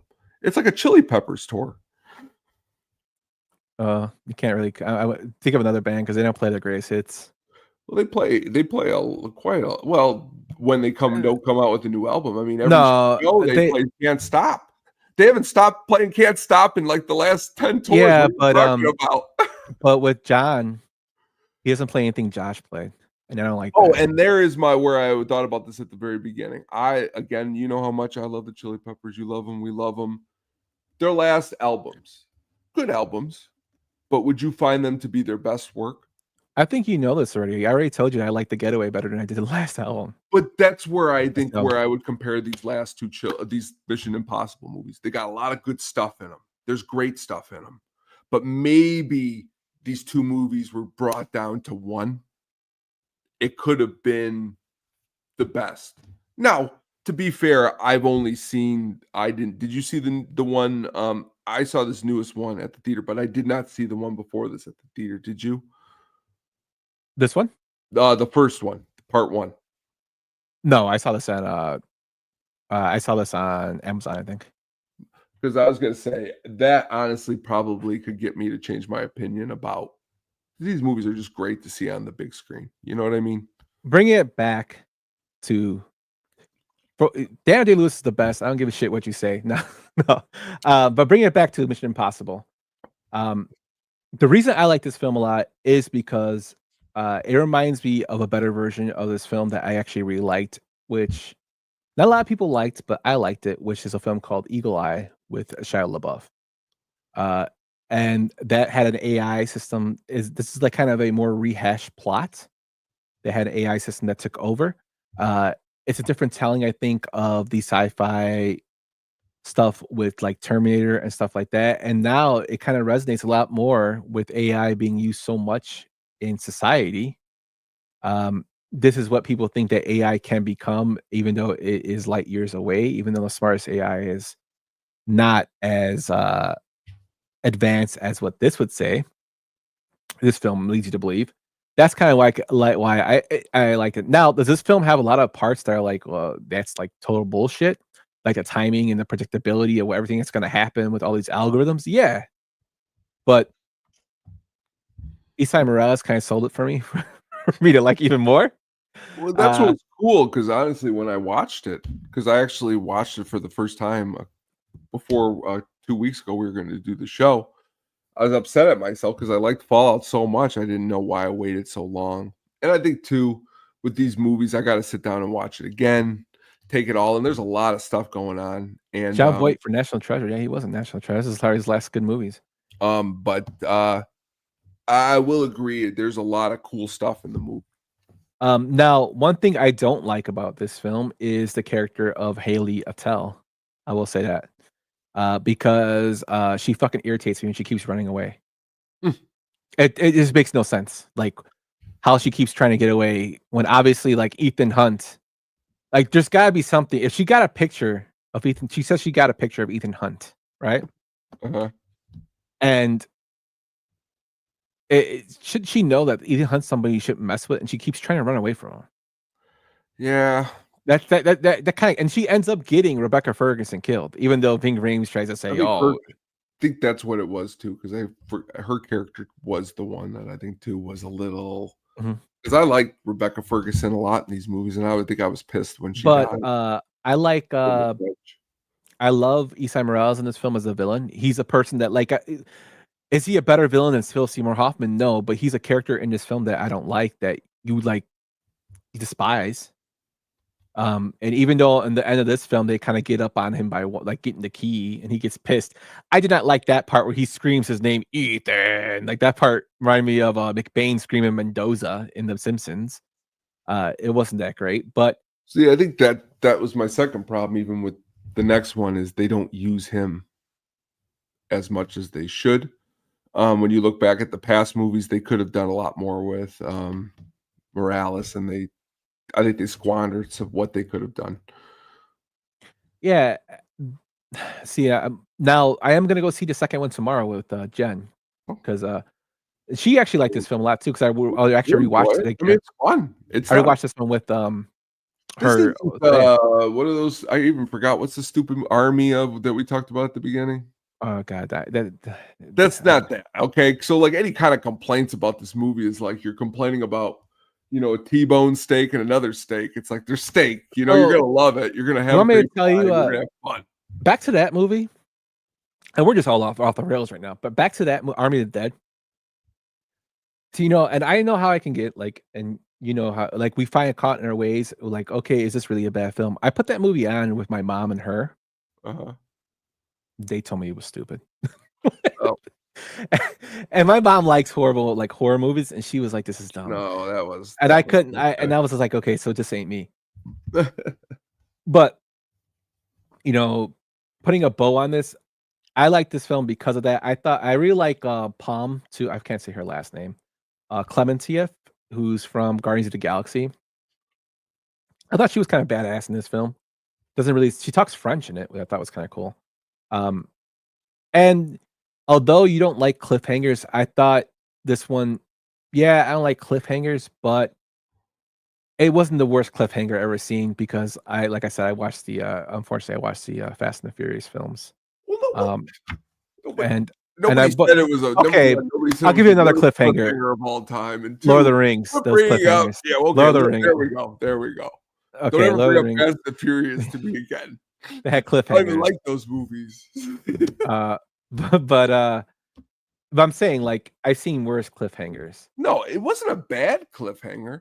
It's that, again, you have to wait. And you have to watch another 2 hour and 45-minute movie. And you're doing it because you love it. You love, you love Tom Cruise and you love watching these movies and you want to see action. And personally, it's not that the movie, what you'll see, I'm not giving anything away. I believe that somewhere down the road, he will do something else in this series. I believe. I don't know if he'll do anything in this series, but he's definitely saying he's going to be doing more stunts in the future. Then again, Hollywood always tries to, bring back stuff, beat to death, and I can see them doing this because this is a money-making series. Well, do you think beating to death is when something according to you, this is the best the series is at? So no, it's my favorite film. I don't think it's the best of the series. It's just my favorite. Well, film. I mean, even if it isn't, people enjoy it. A lot of people are going to go see it. Beating to death is generally like if they ended with like part 2 where he's throwing the glasses and they're like, well, we threw the glasses. We should probably we're lucky, honestly. No, think about how lucky we are that we got anything past part 2. I can see when I say beat to death, they'll do this film if they want to do another. They do the 2025 film, which they've released. Then they'll say, "Oh, well, let's do a spin-off character," and they'll mention Ethan Hunt, and then they'll say, "Mission Impossible: New Protocol," or some Tom shit. Cruise is never going to stop. Oh no, that's Tom Cruise. I'm talking about Mission Impossible series. Well, they'll do that. Tom Cruise with gray. Can't you see? And I'll be honest with you, Tom Cruise with like a gray hair, older, doing another one of these and it being highly successful. Because if you can't, then you're just not Tom Cruise like paying attention to like what he's doing in his career. And that's where I mean, like, he takes a break. He says it's the final reckoning. You're going to see the movie tomorrow. Then you will come back and visit the conversation, because then you can answer a little bit more. Because if he's talking about, he said Top Gun 2 was going to be the end. They're doing Top Gun 3. Money talks. They say Top Gun 2 was going to be end though. They did. I thought it was never going to be. I thought they were going to. There's always talks about 3 because I know the only film that he's been talking about. Yeah, see, Sam says that my theory is he'll become the chief of IMF and there'll be a new agent. which they should have started introducing now. But that's what I mean. You'd have a movie where he's out on the field one more time, kind of with the Jeremy Renner thing, and Now, switching it over, like if Top Gun 2. now what I would like is they wait since Tom Cruise is 61. They wait like 10 years. And so he was like in his 70s, and they did kind of a like in line of fire, like Clint Eastwood style. That would be kind of cool, where he's the old dog, and then you have a new guy to Well, come that's what I behind mean. him. Tom Cruise is never just going to come out with a new But Mission Impossible movie where he's just sitting behind a desk. He's just not going to do yeah, it. but I'm saying like, but if But the not at script, first. if the script is as bad as part 2, eventually, even though Tom Cruise is not gonna be able to pull it out of a bad script. But again, you're not ending it. You're saying he's right now, we're pretty much at the peak Mission Impossible, that all of a sudden he's going to come back with a bad script. That ain't happening. It just ain't happening. The guy's got so much control over everything. He's pretty in control of his I career right wouldn't now. throw it past. Like Well, what anything movie could happen. you just said a little while ago he's never really had a flop, so I guess you No, kinda but like, put it but yourself. also like, society's weird, dude. Well, I mean, Movies I think are gonna be good, like that were supposed to be good, aren't good. You know what I mean? Like, but not Daniel Day-Lewis and Tom Cruise movies. to be honest with you, I don't know how much Daniel Lewis has made in terms of his box office. Money in box office, don't ever look up box office I don't ever think plays into if an actor's good.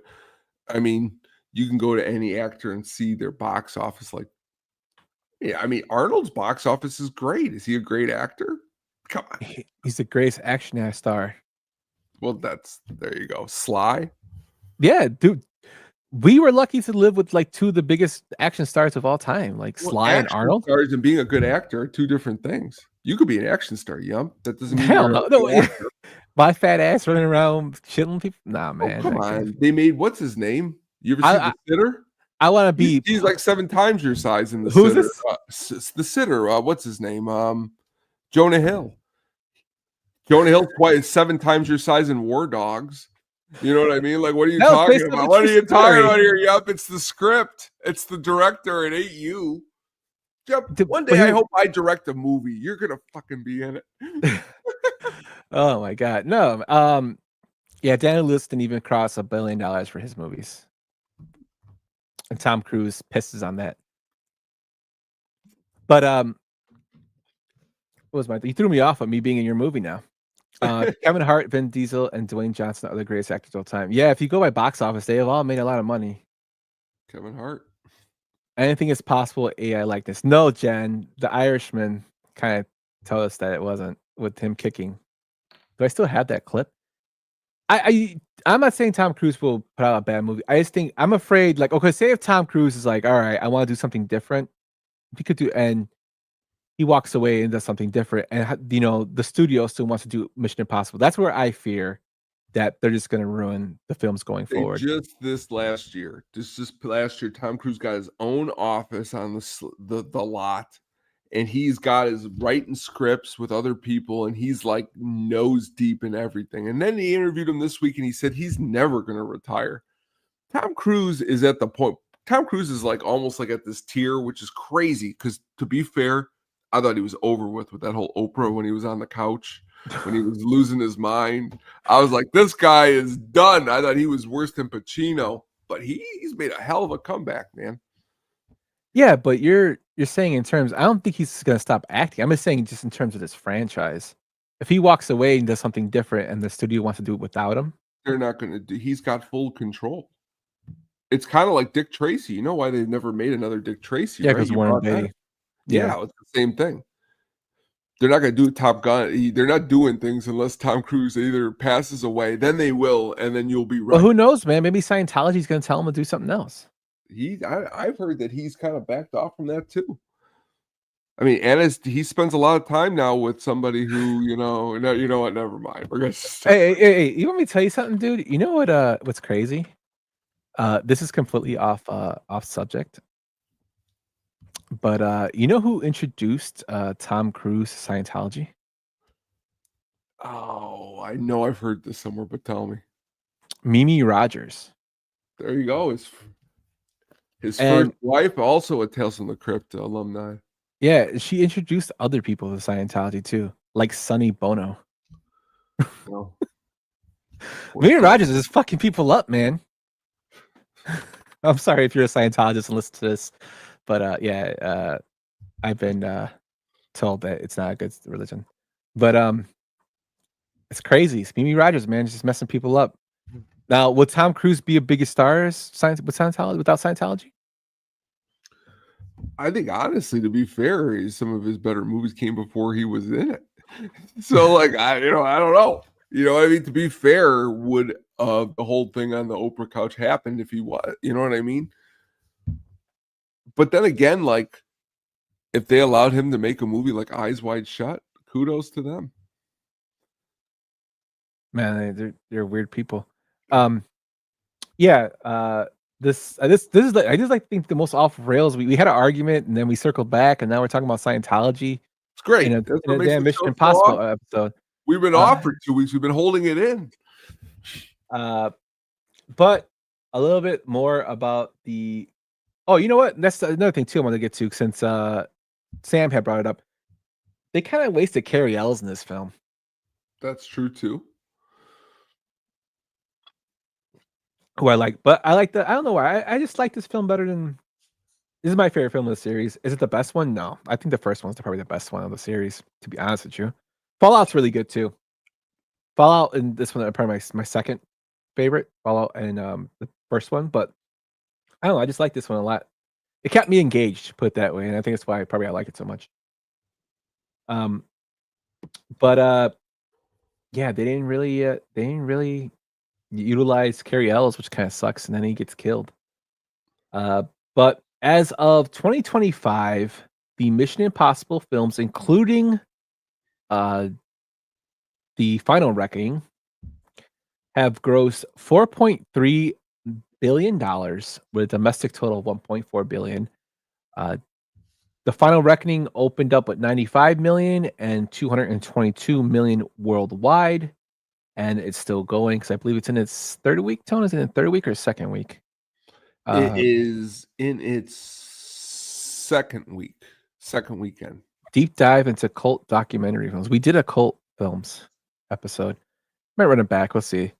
But yeah, that's our Mission Impossible. I'm sorry we went off on a tangent. Let us know what you think about who the greatest actor is, who's the greatest actress, and who's the greatest director. I love, and please out there, folks, I love Daniel Day-Lewis. You know, don't make me out to be a hater over here. I was just trying to, To be honest with you, I if you hate him, it wouldn't bother me. My brother hates No. I Daniel Day-Lewis. don't want movie fans to think that I hate him because My brother loves films and he does not like Daniel Day-Lewis. He says Really? it's boring. Yeah, he says his movies are boring. Well, now that I could agree with him, and I think that would be another part of the argument why I brought up Carlito's Way. But I would definitely say that he's an amazing actor. But like the thing about it is that I think that's what it is. I think it's like maybe I'm gonna think about this one a lot, yeah, because sometimes you have to separate yourself from the movies you love. Like I haven't really watched The Boxer a lot, or in the name of maybe I need to, and then maybe my opinion can change. I think an actor, like a really good actor, can make a horrible movie and watchable and enjoyable in certain aspects. That's true. And with Daniel Day-Lewis, his films are not considered bad films, but like a perfect example I can give you is during our week off, I watched this film called Polar. Have you seen it? No, I've never heard of it. Okay, so it's based off a graphic novel about a assassin called Duncan Vizsla. They call him the I forget what they call him. He's like he's a top assassin, the Black Kaiser they call him, right? Mm-hmm. It's done for like kind of gritty. The film is not great. It's Matt Lucas plays this guy called Blunt, and he plays his character over the top. It reminds me of Hobo with a Shotgun. But more sex and gore in it, and a lot of action. Now, if you like action, check it out. It's on Netflix.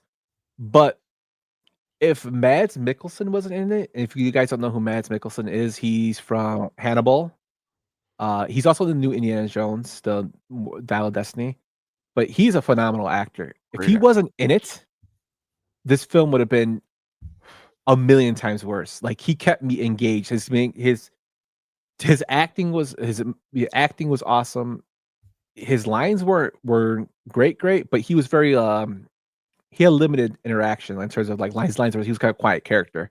But his mannerisms, his delivery, his action scenes were awesome, and he kept me wanting to keep watching the film with all the other batshit crazy stuff going on. That to me shows that like people like him, even Tom Cruise, like people like De Niro in his old times, Pacino in his old times, like they can keep you engaged to the point where if the movie's even horrible, It's true. you'll still watch it. Like Dustin Hoffman was good with that too. I mean, he plays wacky characters as well. Gene Hackman, another person that like, even though his roles are more considered good roles, but they're in bad films with him in there. Yeah, no, you're right. And I think that's Like, why I think War of the Worlds with Tom Cruise, you put someone else in there, it could have been. it's bad. Like that movie is really not bad. great. No. The Mummy with him in there is not a great film, No. and he saves that film just for him being in there. It's not a good film. No, it's not at all. That to me is what makes an actor great. And see, right there, that could have been the punch to get me if you would have. But when I was saying bringing up Tom Cruise and I was a good actor, all you needed to say was The Mummy, and I would have been like this. Shit, I forgot about The Mummy. No, that was a flop. That was a bad movie. Yeah, but he was fine in it. Made it the movie around watchable. the movie around it was as bad. Not And I good. think that's why and I like Nicolas Cage. That's why I think a lot of I don't consider him a phenomenal actor. Like he's starting to make some resurgence in Long Legs, but he's also saying he doesn't want to do those roles anymore. Which if it ain't broke, don't fix it. But that's why I think he kind of like tapers off, because there's films that he's in that are just so bad, like Drive Angry, that I don't care he's in it. I won't watch it. It's just not enjoyable to me. He doesn't keep me engaged. Even though I like his older stuff, but it's just like that's what I feel with Al, with some of Al's films. Like even De Niro, like I can't like Bad Grandpa. I can give two shits about Bad Grandpa. Like you know what I mean? Like I don't like those films. Like Naughty Grandpa or whatever. De Niro kind of fell off for me with those things. But a film that Al was in that I really liked was that film when he's the singing star. That has the kid. Yeah, that was pretty good. And then he Danny wasn't over. Collins? But he wasn't over the top in that film. You know what I'm trying to say? He was He was old just Al, old an Al. older like guy, and he can pull at your heartstrings. If he just goes back to that, and I know it has to do with script, then he can have that resurgence. He's also 86 years old, so I don't know how much longer Al's gonna be doing movies. But That's true. That's true. that's my argument for what I think is a good actor or actress. I agree. And that's why I think like that's every time I watch something with Daniel Day-Lewis in it or Jack in it, I gravitate towards the screen. Like I am by their performance. Brando was notorious for not knowing his lines. That man could fucking act his ass off. Yeah. Like just stuff like that. The king of people hate him. I don't like him either anymore as a person. But Kevin Spacey, another person that his acting is phenomenal. Denzel, phenomenal. Improving and stuff like that. It's just, to me, it gravitates you towards that. And that's why I would like maybe we can have like Steve this or have Adam on talk about like the art of acting, and because Steve would know from directing. That's what made me fall in love with films and characters and actors. That's why I have my. I'm gonna get yelled at. I'm gonna get yelled at. I'm gonna get yelled at by him. He loves Daniel Day-Lewis. And he loves Phantom Thread, and he really loves The Age of Innocence. But like Daniel Day-Lewis is a great actor. I mean, everything that you said, it's when he's on the screen, he commands. I'll never forget being like 10 years old and seeing like My Left Foot and being like, what is this? But then as a kid, you realize he's playing a role of a true person that is not easy, and you have to give yourself all in those type of roles. Yeah, and you said you didn't like Gangs of New York, but he made that film watchable just for his character. He did, and that's why I can't really badmouth it, because he's so good in the movie, like you said. it overtakes my negative opinion sometimes of the movie. And that's to me is the value and like true art of a great actor, a thespian. Well, that's true. But I'll get off my soapbox. But yeah, I mean, and also, people who are listening for first time or watching or whatever, we have our debates, but I mean, we have similar likes in a lot of films too. Well, if we don't throw a little, what's that called? A little oil in the fire, I mean, we got to bring it up. You know what I mean? Like, that's the thing, is that it keeps it fun. It keeps it exciting. Definitely. And I agree with majority of what you say. Yeah. But it's good to have a little argument here and there. And Bologna apparently loves when we argue. Oh, good. That's what he told me. But so you saw the Final Reckoning. You said it was okay. I'm gonna go see it tomorrow. I'm looking forward to it. As far as the Mission Impossible films, Tone, I of course did not like the second one. Do I hate it? No, I don't hate it. I just didn't enjoy it. Even though I tried to watch it again. I did watch it again. But these films, like, Tom Cruise is a mastermind in terms of making. He is the summer blockbuster.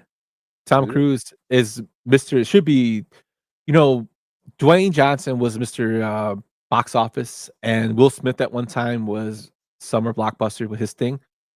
But Tom Cruise basically shits on all of them. Like, he is a mega movie star. He eats popcorn weird as hell. Did you see that video? I did. That's what made me think. I love. You know what? Take away his Scientology. Take away his crazy. Do I think Tom Cruise is a bad person? No. But take away his Scientology stuff. Like, as far as acting, like I said, he's in my top 5. I think he's one of the best actors I've ever seen. A guy who didn't go to high school to play lawyers, and I even forgot. I mean, honestly, we're talking Tom Cruise, and honestly, I forgot The Firm. I forgot Few Good Men. Yeah, I mean, just great movies. Yeah, to go and just to go from there and just, dude, he's phenomenal. And I hope he keeps acting. We need still actors like him out there, and he isn't afraid to give the spotlight to somebody, which is something that passing of a torch or even shedding a light on other people. Some people that are lost in their ways don't like to do. Sure. So I'm happy he's still doing stuff. But and you know what? He's allegedly a really fantastic person to everyone, so that's good. Yeah, and I've heard that too, Sam. Like, he I know for this film in particular, the part 1 of Dead Reckoning, people who weren't following protocol with COVID, he went off on them. It's like, yo, you can't be doing that. You're injured. You're gonna put people at risk. He also throws lavish, casting parties for his team when they're wrap up parties. He pays for himself. I've heard stories of him going and seeing people injured on the, somebody got injured in a car accident. He actually pulled over, make sure that person got to the hospital and paid all their hospital bills. I've seen him paying for people's wrecked cars, stuff like that. So I've heard a lot of good things about him as well as a person.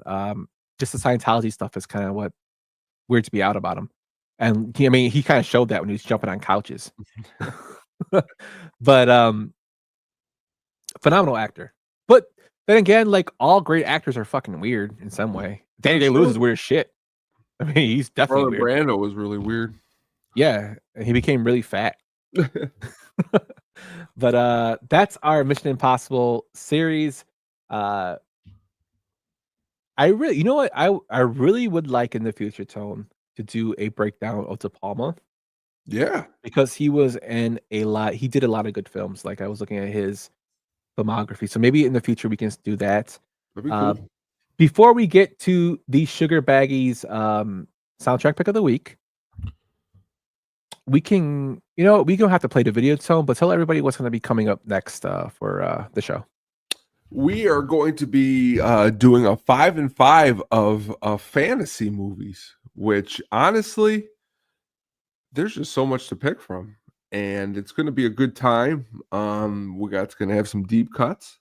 It's going to be a really mind-blowing experience, I think, because fantasy is another fun aspect that we haven't really covered too much. Yeah, and I will be saying I'm probably not going to be picking any Lord of the Rings films on my end. And that is I know okay. I know Tony might be picking all of them in the Hobbit I series. will. I'm gonna pick. Well, I only get 5, so I'm gonna. You gotta take one of the Hobbit ones out. But some films that don't get talked about a lot, the fantasy films. So I'm looking forward to that. We have some other stuff in the cooker or the hot pot for the future. What episode is this, Tone? 96? Yes, something like that. I meant to look today at what exactly it is, but we are creeping so closely to 100. We can smell it. That's how close we are. Yeah, and it's crazy that since you've joined the show, this is your show. We've done more episodes together than I've done previously. Yeah. We're also going to 100 episodes, which although we started off as just a crazy podcast, just two guys talking about movies and arguing and debating and stupid shit. Now we're doing deep dives and we're evolving as a show. I never thought we'd make it to 100 episodes. That's what's cool is that when you look back at like when I bought my very first DVD and you're like, wow, one day I'll have 100. And then you step back and you had 100 and you're like, wow, I have 100. It's like Funko Pops. It's like anything else. And that's what's cool is that there's a lot of stuff. And what people don't understand is just all the stuff that's been going on before we do the shows. Like you can hear back to the show and be like, oh, I remember what was going on at that time period. And it's cool. It's actually really cool. Yeah. So as we're on a road to 100, hopefully, we'll keep chugging from there and go to 200, and then maybe we'll get to 1,000 before we die. Yes. But I just want to say shout out to Michael Cotton, a Cubes fan who has officially joined the Statistic Penguin Studios as one of our writers and contributors. He put out a fantastic article on spoilers. If you haven't read that, it's pretty hilarious. Also, he has an awesome picture on the website up with his bio. So look for more stuff coming from him about stuff you're probably not going to like. And then Adam has been writing a blog for us. He'll be contributing as well. I know he's working right now on a blog. He's actually sent me 4 blogs. I have to put them all together and put them out. But starting tomorrow, we are going to here on the channel be breaking down every single James Bond movie one by one. Nice. So starting tomorrow, we will be starting with Dr. No, and it'll be about a half-hour episode. Concise, cool pictures, fun facts, and videos. He is a master of the James Bond. Me, I watch him just like Mission Impossible and everything else. So we're gonna see what we can do, and hopefully we can bring some more movie fans at the show over here and all that. Who's the best Bond? Ooh, that one is tough. I gotta go with Sean Connery. I just like Sean Connery, but I could be wrong. I think Adam likes Roger Moore, which is one that usually people don't. Not Timothy Dalton. Timothy Dalton, though, when T-Dalton. What ended up happening is back on the Hookup on Film, we started doing this, and then obviously when the show imploded, honestly lost the episodes that we did.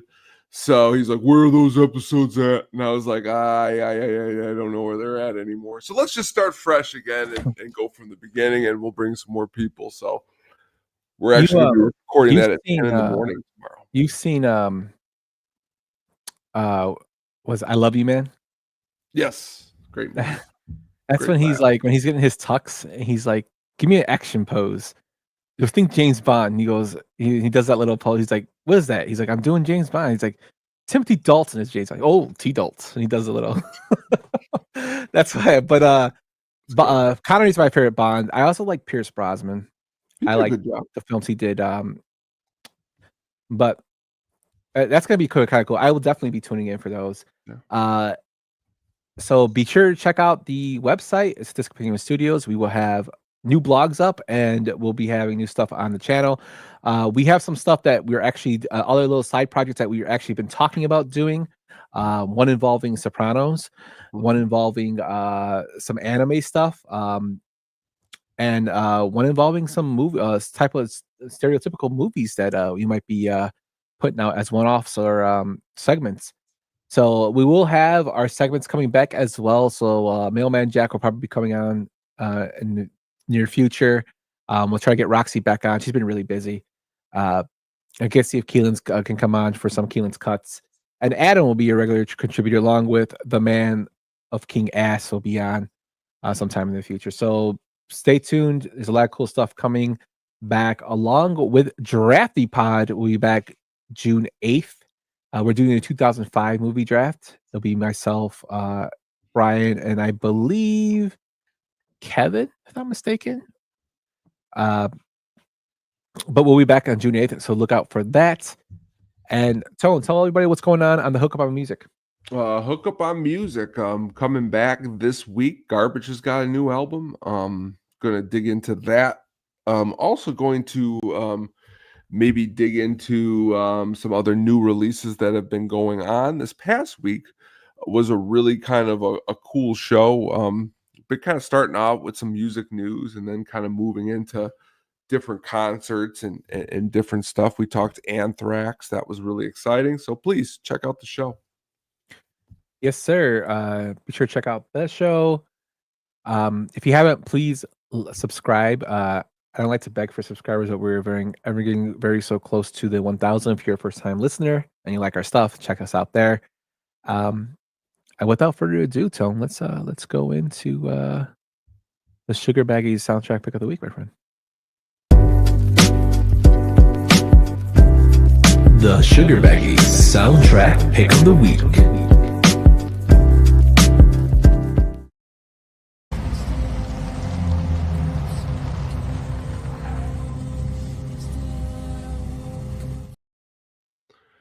All right, tonight I thought it's always kind of cool when we pick like an actor or something to try to see if there's a soundtrack there to find. And of course, the one that came right in my head right away was the Vanilla Sky soundtrack. From the Cameron Crowe directed movie, released December 4th, 2001. A lot of good artists on this album. As you heard right there, one of my favorite beginnings to a movie. You have Radiohead and Everything in Its Right Place. Yumper, would you have allowed me to pick this film as a fantasy movie? I'm curious. Yeah, this film is really out there. It's definitely Magnolia could have been a fantasy film too. Okay, cool. Now you've given me the parameters of where my mind can stretch, because honestly, the movie is definitely, I thought, drenched in a fantasy type of world, but the music in here just really adds to it. Paul McCartney's title track of Vanilla Sky, I like that song a lot. Of course, you have REM doing All the Right Friends. You have Peter Gabriel, Salisbury Hill, always great. An artist that doesn't get talked about a lot is Jeff Buckley. Last Goodbye, that is really awesome in this. You have Bob Dylan, you have the Chemical Brothers, you even have the Monkees. A lot of cool stuff. There's a lot of stuff that isn't used on the soundtrack, like Wild Honey by U2, Rez by Underworld. Just loaded with great music. And honestly, huge fan of the movie. And I think one of the reasons why I'm a huge fan of the movie, because it is kind of out there, isn't just because our main man, Kurt Russell, is in it. It's because of this cool soundtrack. So it's been a while. Check out the Vanilla Sky soundtrack. Yeah, so definitely a good soundtrack. The film, I'm just thinking, like, you kind of threw me off when you said this film, because this film is fucking out there. Like, it's really out there. It's like Magnolia. It's another film. Like, he's in two films that are like completely like mess with your mind. See, this is a movie where like I can more stand. Like, I can't really stand on my laurels of. I mean, not saying he's not a good actor in the Mission Impossible movies. I think he's great in those movies. But this is a movie where I could step back a little bit more and say, like, he's doing things that are not what you're usually going to see from him, because the movie's so out there. He has long hair in this one too. What'd you say? Yeah. Well, and again, that's my point, is that he's playing a scruffy advertising agent. You know what I mean? not a. It's like James Bond. Daniel Craig shows up with long hair. Are you going to buy that role as James Bond? I don't know. Bond is Bond. Well, Mission Impossible, I mean, to be fair, has been around just as long or as Bond has. I want to you to ask this question to Adam. When you guys are done with your Bond, who should be the next Bond? Well, that's really why, honestly, and I'm going to need your, because you're really great at putting all the cool tags on this. What I'm really hoping to do with this is that by the time we get to the last movie, we're starting to get into that territory of, because I've even made like a cool so that we can kind of like lead into this, because I'm curious too. You know, I hear Aaron Taylor Johnson a lot as somebody who's in the running to be Bond. But I don't know. We'll have to wait and see. I know who I really want, but I don't know if it's going to happen. Well, that's generally where our debates come from too. No, but this person has been. Who do you want? This person has been rumored to. I can't wait to be James Bond, though. Who do you think I want? Tom Cruise? Oh no, no. Daniel Day-Lewis. No, he was never rumored for Idris Elba. Yes. Yeah, well, he would. I think he would be an awesome James Bond. But unfortunately, I don't think that they want to make like that kind of a. They should, and I would agree, and I would back up Idris Elba over anyone else. I just don't think that that's the route that they want to go. They should, though. To me, that the argument for it is kind of because James Bond's a fictional character, but I would think he would be a great James Bond. Also, Scarface? That would be a great James Bond is the guy who was in Is it Al Pacino Scarface? No. Charlie Hunnam would be a great James Bond too. No, I know. I was just saying, wasn't Al Pacino Scarface a fictional character? Yeah, but he played a Latin. Oh, yeah, that's true. That's true. But a Brit. But Idris Elba is British. Well, he is, but again, he's from you're Hackney. taking a character and that would be like saying, like, honestly, why can't Kate Winslet? I think she would be a great, you know what I mean? Like, she's British. I mean, make her female, but then again, people are gonna be like, well, Bond's a man. Well, why does Bond have to be a man? He doesn't. If you're willing to go away, Jane Bond. Well, it's just Bond. Jane Bond. Jane Bond. Jane Bond. I like it. See? No, but I think we'll write the script this weekend. I don't know. It's just something about him. Just like Idris Elba, though. I agree. Yeah. He's got like that gravitas. You know that he's incredible in Prometheus, and he isn't even. He's just the guy who runs the ship. You know what I mean? Like he's another act. He's an actor. You know who he's really good with him? I don't know if you've seen it. It came out like 2 years ago. He's like with the Lions. Oh, what the two girls? I know what you're talking about. He wasn't bad. He's an actor who reminds me a lot of who you were describing of Daniel Day-Lewis. He's got the goods to be in any movie. He controls and commands, people to watch him, and I think that's why he would be great in as Bond. I really he's also a great comedic timing too. He did it in the Suicide Squad. That's Bloodsport. He did a great job in that film. Real quick, off topic, back to Idris Elba. The first time I ever seen him, there was a show on Showtime. It was called The Big C with Laura Linney, where she gets cancer and she's like living through it. It's kind of like a dramedy. But Idris Elba is like the janitor who works at the school she works at. But like he can get down in any kind of role, and I back you up. I'd like to see him.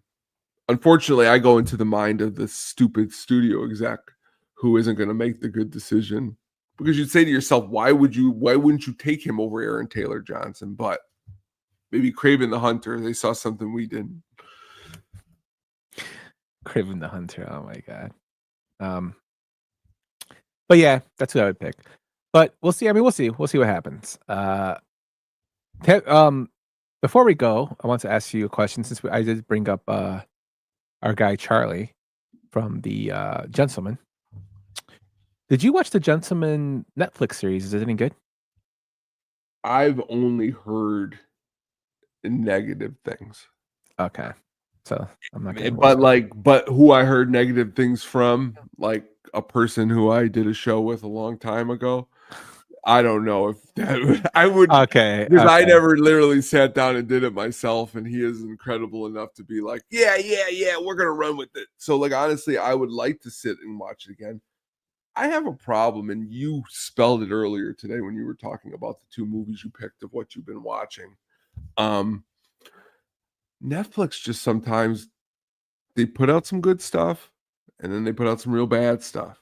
So, like, Netflix, out of all of my streaming services, I only really just bought it recently because of Raw, because Max is better. To me, Paramount Plus, even Peacock, because like sometimes these movies they put on there just shows. But honestly, we love The Gentleman, so to be honest with you, Netflix, I have it because it has a lot of old series that kids watch. Yeah. And my kid watches like all that stuff for him, so I get my money's worth with that. Perfect. And then it has like sometimes it has those has Gilmore Girls, which my wife loves. So Wallace Shawn would be a good Bond too.